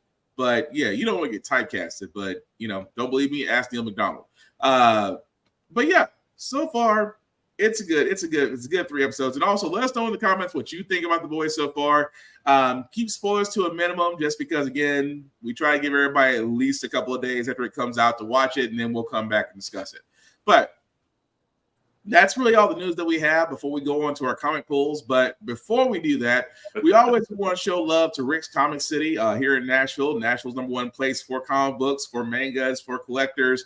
Pretty much everything pop culture you can definitely find there at Rick's Comic City. 2 locations, Nashville and Clarksville, Tennessee. And, of course, their website at rickscomiccity.com. Definitely check them out if you are in the Middle Tennessee area. If you are not in the Middle Tennessee area, guys, please support your local comic book stores, support your local libraries. They are the last places to where you can get comics. Yes, getting things online or reading things online or going to a place at Starbucks is usually fun, but going to a comic book store is an experience. Going to a place to where, especially a small comic book store, is an experience. You'll never know what you find there. You can make a lot of friends. And again, it's something that you just simply cannot repeat. But with that being said, guys, also, to all kids, read the banned books. Enough said. I have said it. I mean, me and Joe and Safari have said it enough times on the show. Wherever there's a banned books list, read it. You'll be better for it. Trust me. But again, support your local comic stores, support your local libraries. What do you say, Kira? Once I get through my Bridgerton, I will dive into The Boys. Yep. Go ahead and enjoy your Downtown Abbey, madam. But Joe, I see you're up, sir. So whenever you're ready. One thing before you hop into comics. Definitely go to Disney Plus, watch the new Doctor Who. We are on the season finale. Shooty Gatwa and Millie Gibson have been killing it. This is the most fun I've had with Doctor Who in a long time. And they try to answer one of the longest running questions all of Doctor Who, and ever since he regenerated into the second Doctor this season. And then other things have happened. I'm definitely going to go back and watch that from the beginning and give it its due diligence. But go ahead, Joe. Oh, no, I was just saying, it's been an amazing season. Definitely do it. Shooty Gatwa is probably my number 2 Doctor now, behind David Tennant. He's up Matt Smith? Yes. Oh, wow. Okay. Just watch him. You'll agree.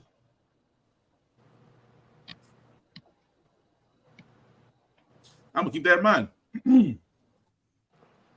Alrighty, so for comics, we got a bunch, so we're going to be shotgunning a good chunk of these.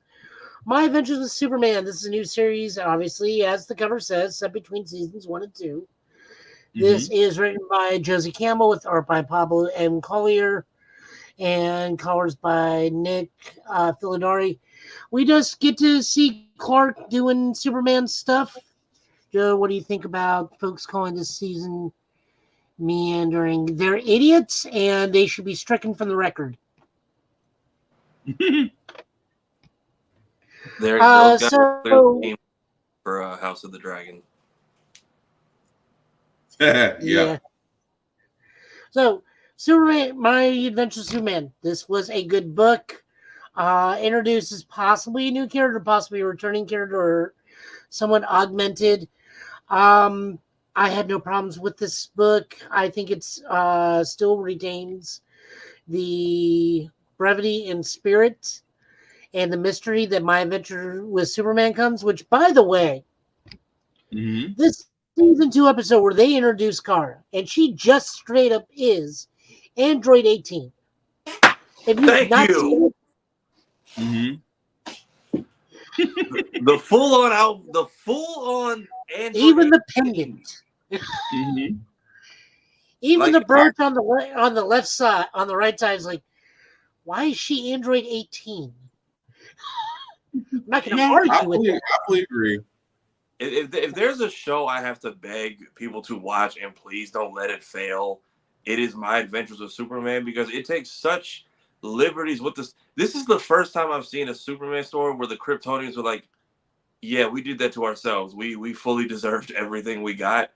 And the finding out the Kryptonians were basically damn near Viltrumites. And I don't know if it was Brainiac's people or they made Brainiac, and then to see Kryptonite used as almost like a techno-organic virus rather than just they're taking so many liberties with it. And this show, I feel like, could be the start of a new DCAU unintentionally, the way the original Superman cartoon was. Even their detractors, I don't understand people. I think they look for things wrong with the series. Because, like, the one thing I'll agree with them, Livewire needs a proper costume. I will definitely agree with you all day on that. Lex having care, this is his origin story, not a big deal. Deathstroke being younger, it's like, yeah, he's not going to mess with the Teen Titans. Most of them are in the 4th grade at the moment. You're going to need to let that man grow a little bit older, and those kids become teens before he starts messing with them. Yeah. But other than that, this book is as good, maintains the spirit and the joy of the show. I definitely would say read this. It was wonderful. Nice. How much do you want to bet by the end of season 2 Jimmy's going to lose all his money? Probably. Oh, that's a given. Because they keep showing the counter going down every episode, and I'm like, he's gonna be in the poorhouse by the time this is over. And then I saw people. So what you're telling me is he meets up with 18, has a crush on her, and has a counter going down. So he has the Krillin owned counter. Basically, he's got the cock, the COC. But what else was going on in this crazy ass show? Yeah, just the story of the Kryptonians. Amanda Waller in a bonnet saying her evil affirmations in the morning is just sending me. Funny. That part is funny, but no. But I do agree with Jafari. My Adventure with Superman, that is definitely a show that needs to get. It should be getting a lot more attention than what it's getting, but definitely was good. Next up, Green Lantern and Star Sapphire. This is written by Jeremy Adams with art by Zermico, colors by Romello Ferrado Jr. We are shotgunning this one. Hal gets his ass kicked. Carol comes back with the Star Sapphire ring. Meanwhile, Kyle starts showing signs of regaining his White Lantern powers because he pretty much just nukes almost all the Green Lanterns attempting to arrest the rebel insurgency. Right. Although I did love Star Sapphire just showed up and just pretty much disrespected everybody. Oh yeah, no, like everybody, even the dude running the Galactic Council's like, well, it's like, so we told you to keep them on Earth. And Waller's like, yeah, but their power set's a problem to my plans. I don't want them on Earth. And there's like, we're eliminating the spectrum for a reason, and there's a reason why we got rid of all the Blue Lanterns and all the Star Sapphires, and now there's a Star Sapphire. Fix this. Which is fine and all because it's Carol and Hal, but like I said, Kyle being over in the background, starting to show regaining his White Lantern powers. That's important. He's going to be a problem. He's going to be a big problem. Good book. Green Lantern, for better or worse, still is a solid read no matter what. I do think that we are starting to branch out on the other cores again. I like that we're using more than just Hal. And this is not me doing the Joe being petty against Hal thing.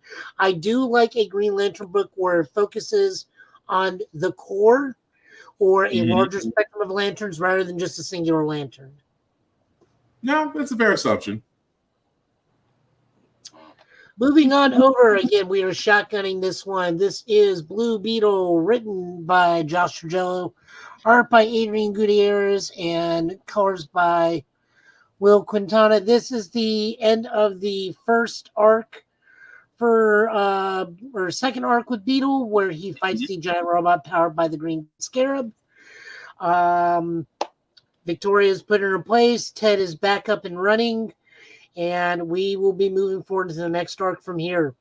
I liked it. Solid questions on experimentation on living things, because Victoria is basically doing torture to the Beatles. The robot being taken down is kind of neither here or there. It's one of those just big gun meets bigger gun. Yeah, I mean, it just happens to be a nice way of just wrapping up the arc, which I do get. But you know, still good issue to read.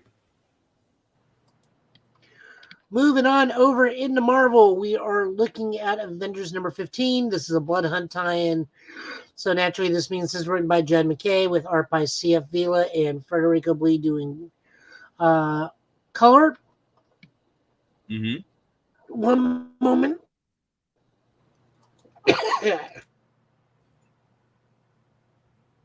All right. Choking on spit. Bless you. Gonna die. Choking on spit. Gonna die. So we are still with Captain America and his hold on.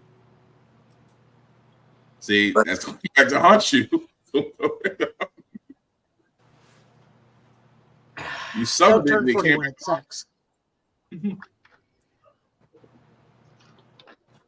That's a big tingle bug over there. I'll have to deal with that later.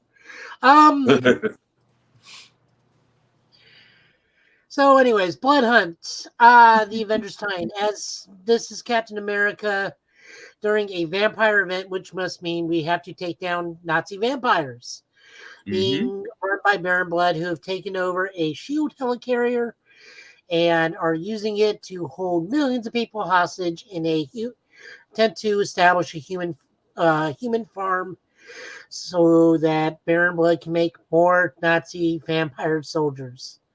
Also, Kate Bishop and Hercules is there for hilarity, and Hazmat. It has not disappointed. Very good, small one. Did Hercules just sound like Thor in this whole entire episode, in the whole cyber issue? I was like, Kate Bishop. We need a speech to rally everybody. You do it. No. But I'll give the speech anyways.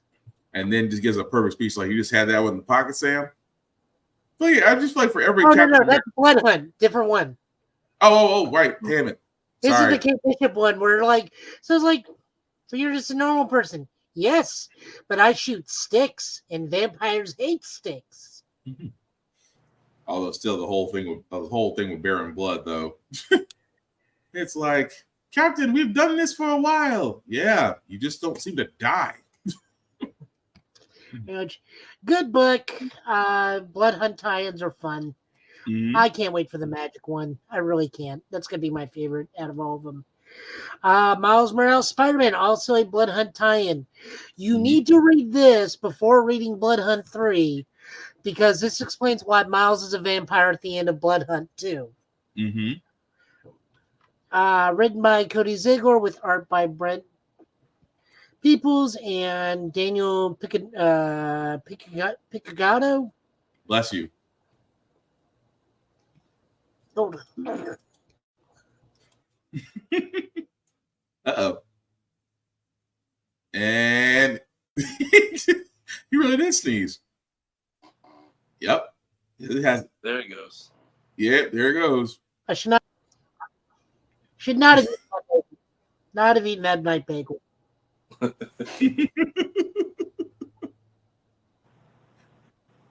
you good, Joe? All right. So yeah, I'm good. Art by Brian Vanzella. Like I said, this just pretty much kind of like backtracks and tells you how Miles became a vampire. Kind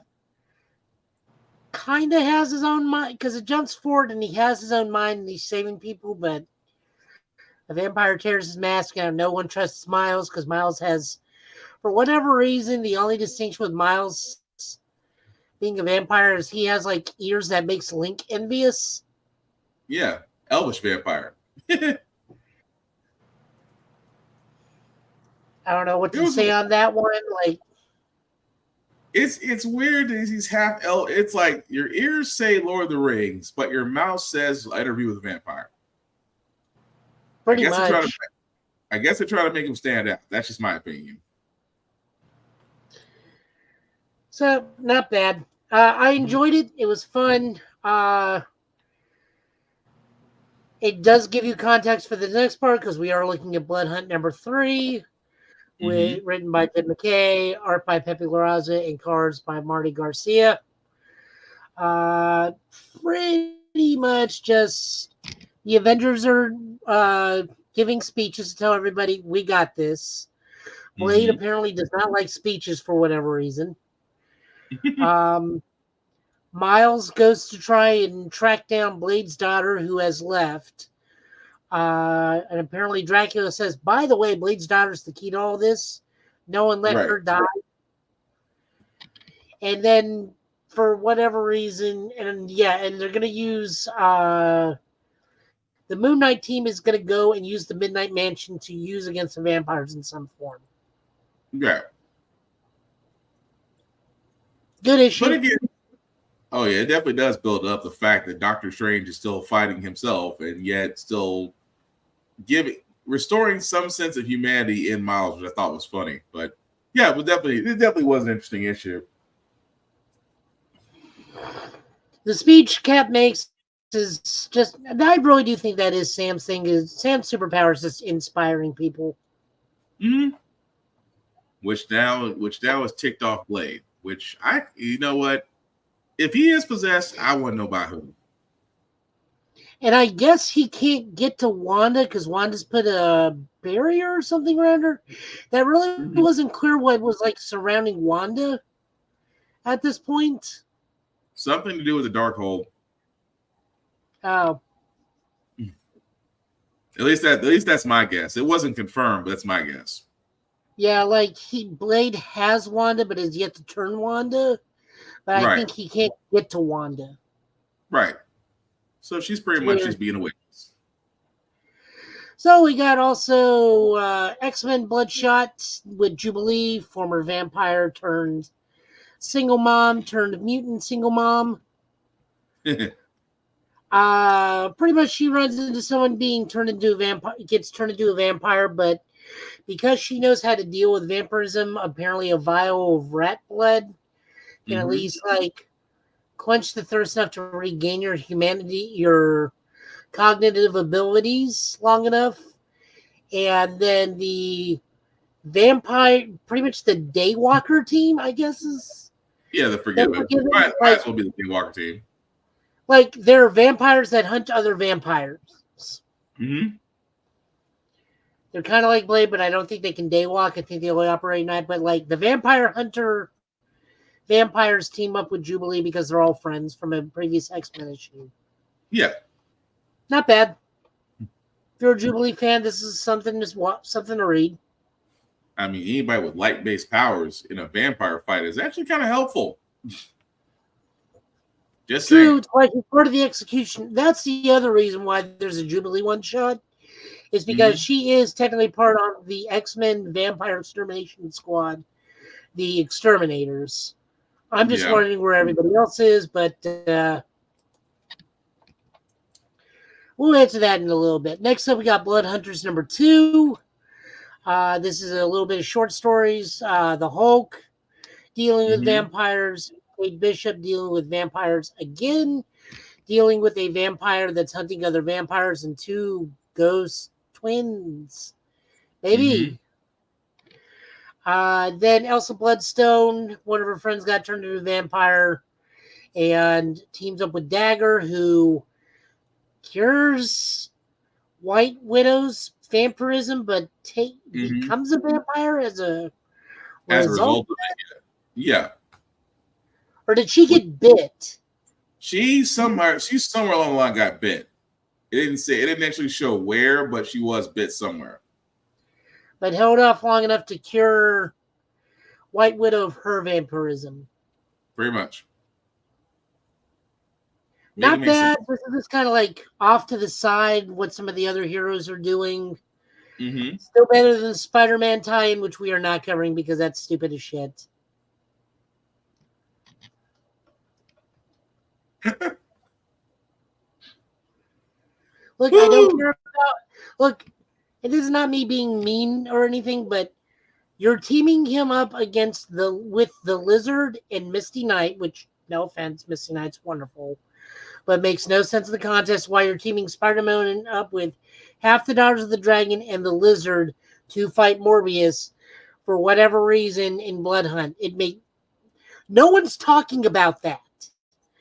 Some of these dudes you see in the background are in other comics, but we're not dealing with Peter.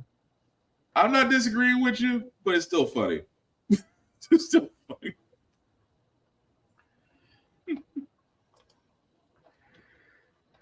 This is written by the Hulk is Kerry Andrews with art by Alex Lins and colors by KG Diaz. The Kate Bishop is Ann DeCenti, drawn by David Bodion, and colors by Javi Tartaglia.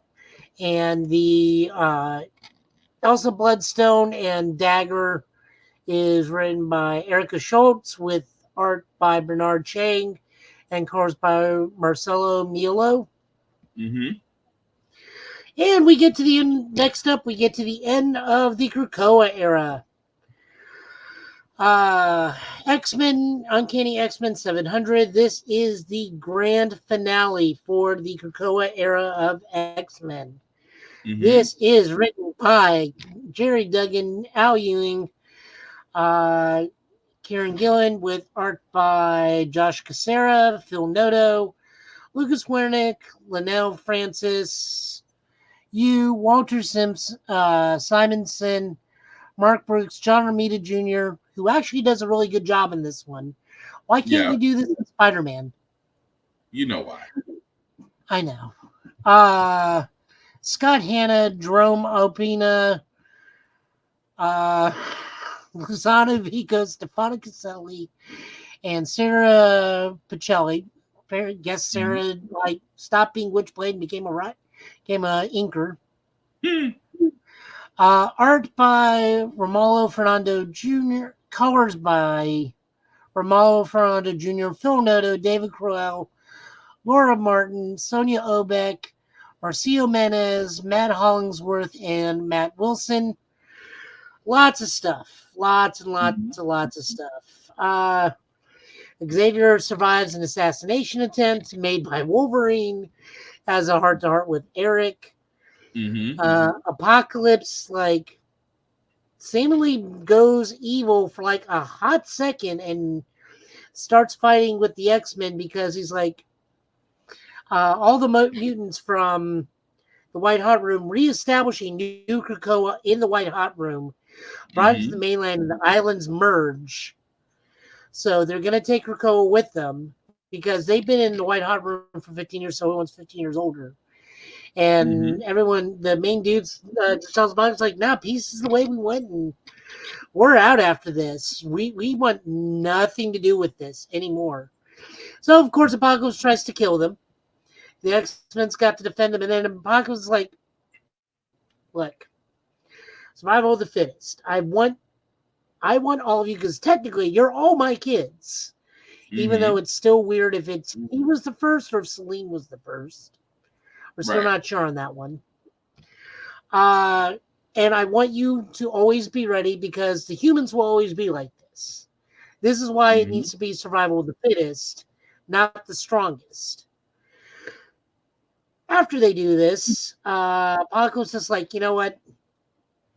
You guys say you got this. I'm going to go to Araco. I'm going to leave mutants there and go to Mars and just stay on Mars. We have wonderful talks with everybody else. We see Jean and Scott reunite. We see multiple mutants just chill at the end of it. It was a beautiful send-off.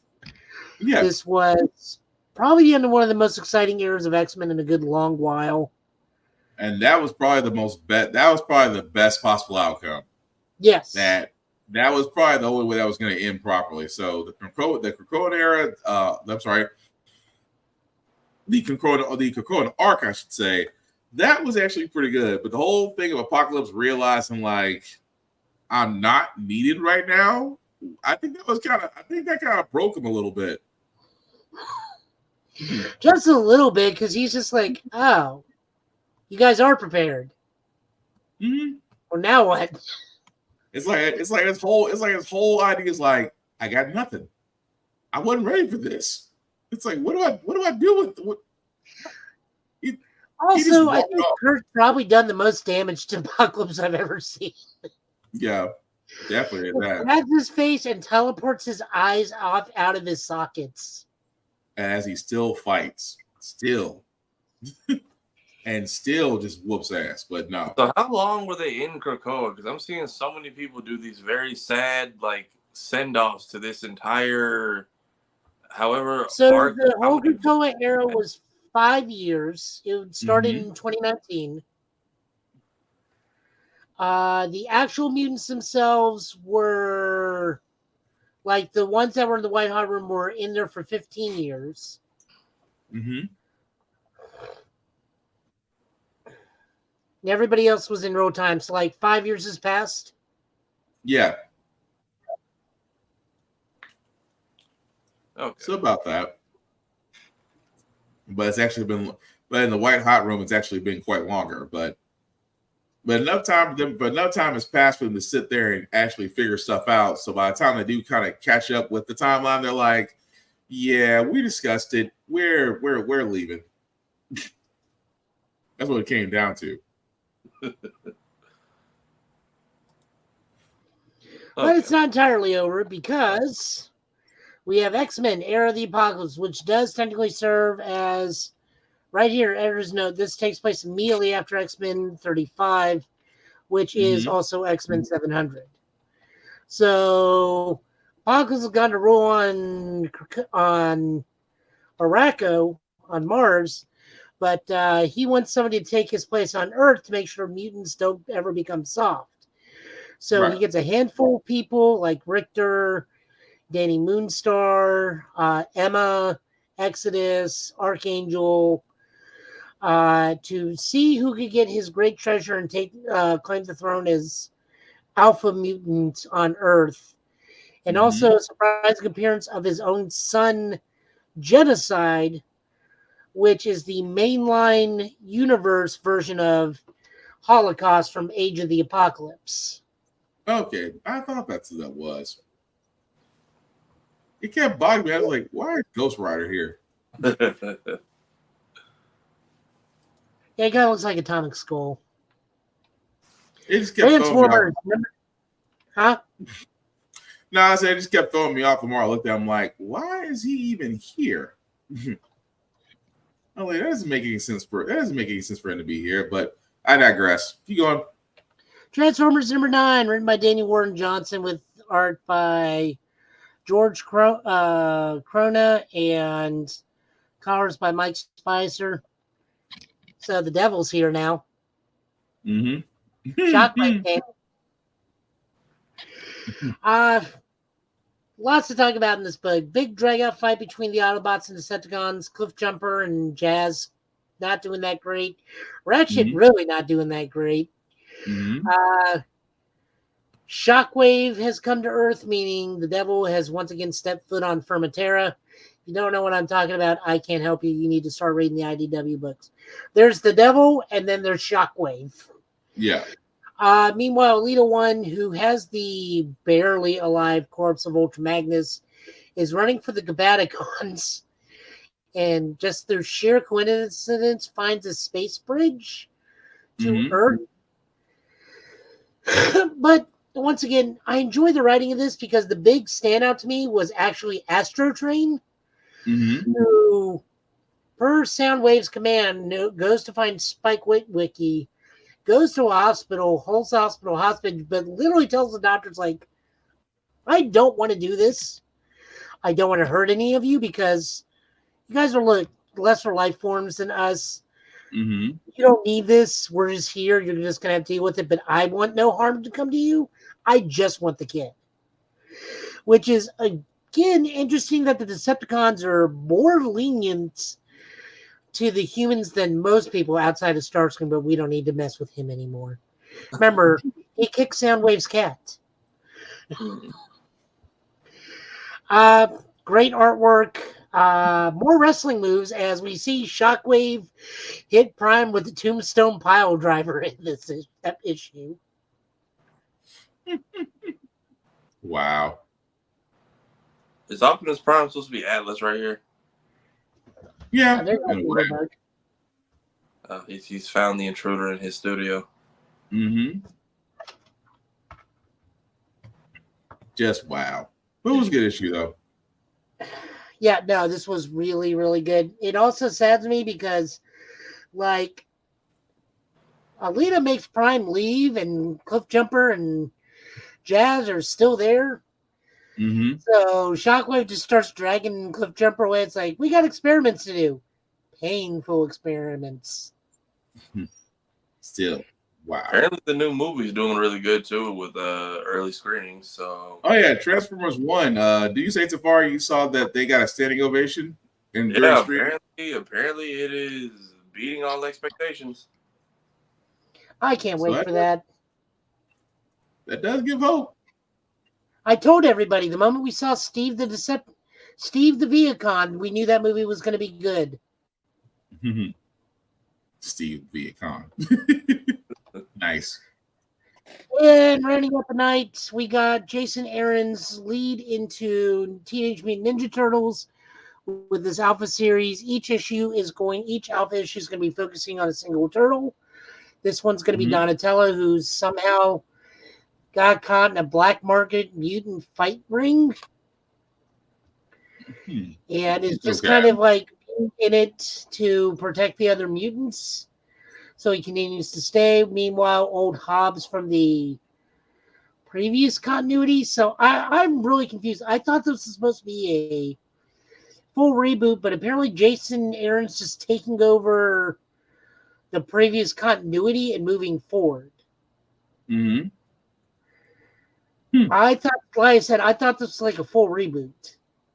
I don't. Well, I mean, I say that because I can't say with full certainty if it's going to be a full reboot or they're just experimenting right now. Hard to tell. But old Hobbs, which was the cat that also got mutated at the same time as the Ninja Turtles, and for a large part of the IDW part was Raphael's surrogate father, because Raphael was originally split up from the actual Turtle team. So in this continuity, only Leonardo, Donatello, and Michelangelo were actually raised by Splinter until much later. Is on the Mutant Islands as he's running the Mighty Mutanable, which in this instance is a actual military task force protecting mutants from humans or being exploited by them. And they run into the scientist who made a mutagen who accidentally mutated herself into a Black Widow hybrid. So kind of a monster thing going on here, but this issue was really good. Jason Aaron, God bless this man. He does not do great on team books, but if you put him on an individual character, that's where this man shines. Like his Punisher is fantastic.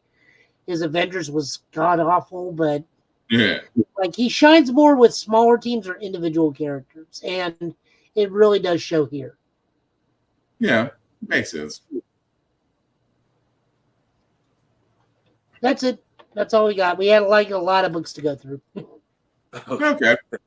Well, thank you, Joe, for that. So as we wrap this up, guys, we do want to say thank you for all those that watched, that liked, that let people know this is live, that shared this.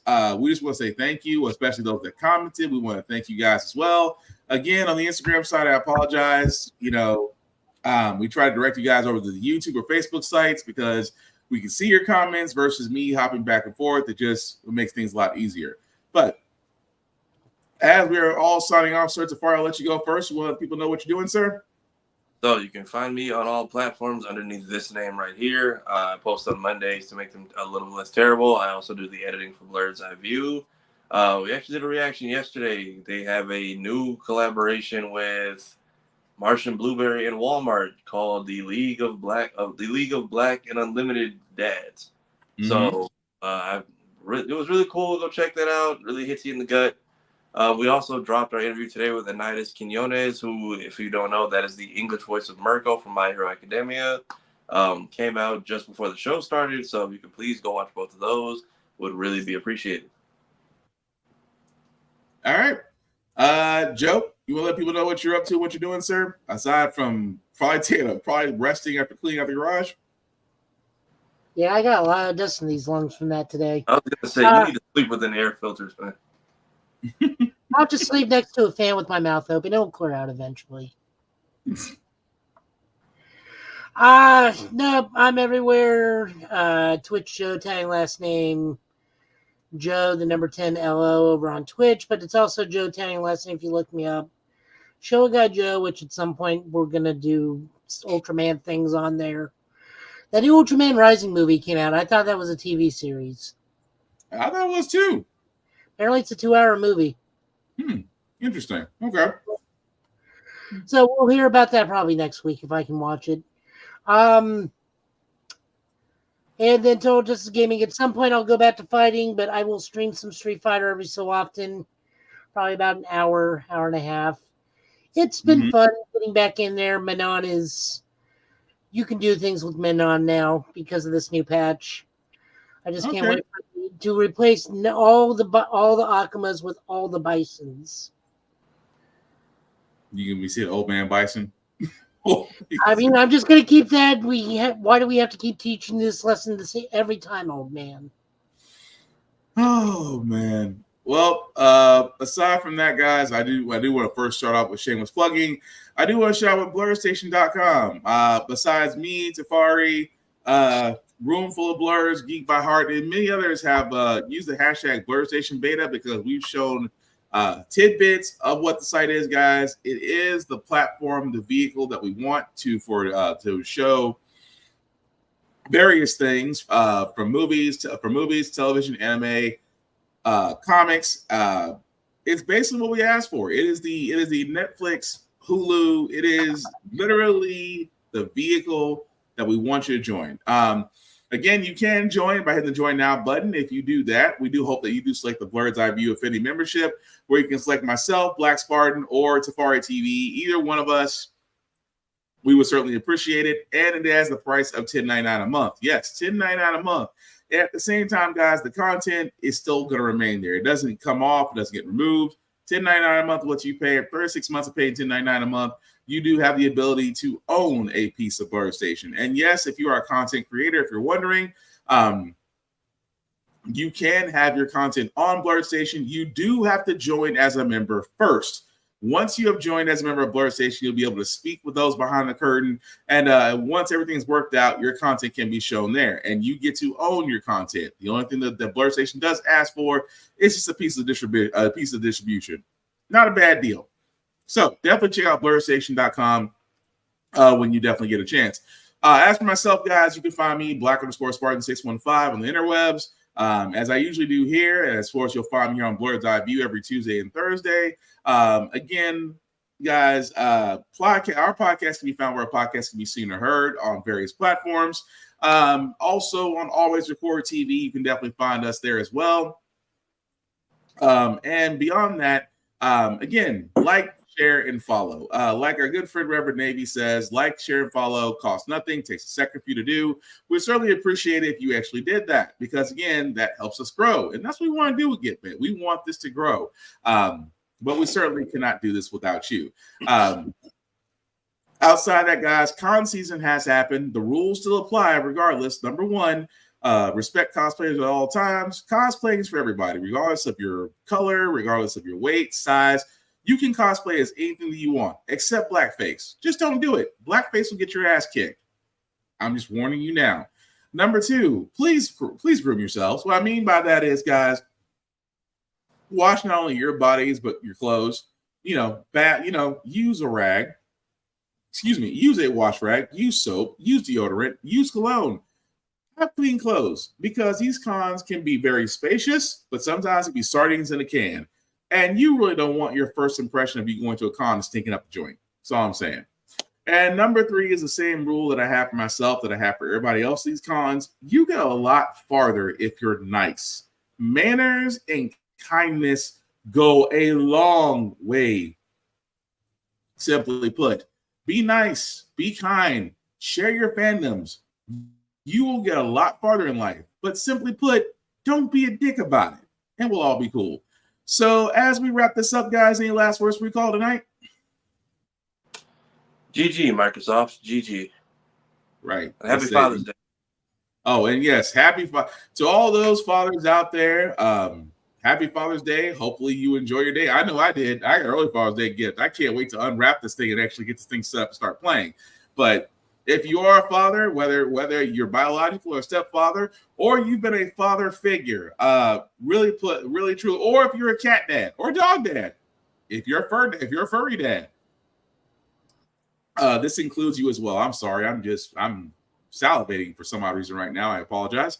But yes, happy Father's Day to all the fathers out there. You guys, your hard work, nothing of that doesn't go unnoticed. So hopefully you guys be able to enjoy yourself around your families on Sunday. But again, happy Father's Day. Enjoy your weekend. Outside of that, guys, we'll be back here, same Get Bit time, same Get Bit channel to cover the news of the week. And again, the thing about fandoms is, guys, we know them, we love them, we share them, we debate them. We do not want to be toxic gatekeepers. We don't want to knock people simply because their tastes are different. The whole thing about fandoms is it brings people in and brings in new people to enjoy it, to keep these things going. Because without fans, fandoms do die. So again, be nice. Discuss your fandoms. Don't be a dick about it. That being said, I've been Will. He's been Joe. He's been Tafari. This has been the Give It Podcast for tonight, guys. Thank you all for watching. We will catch you on the flip side. Peace.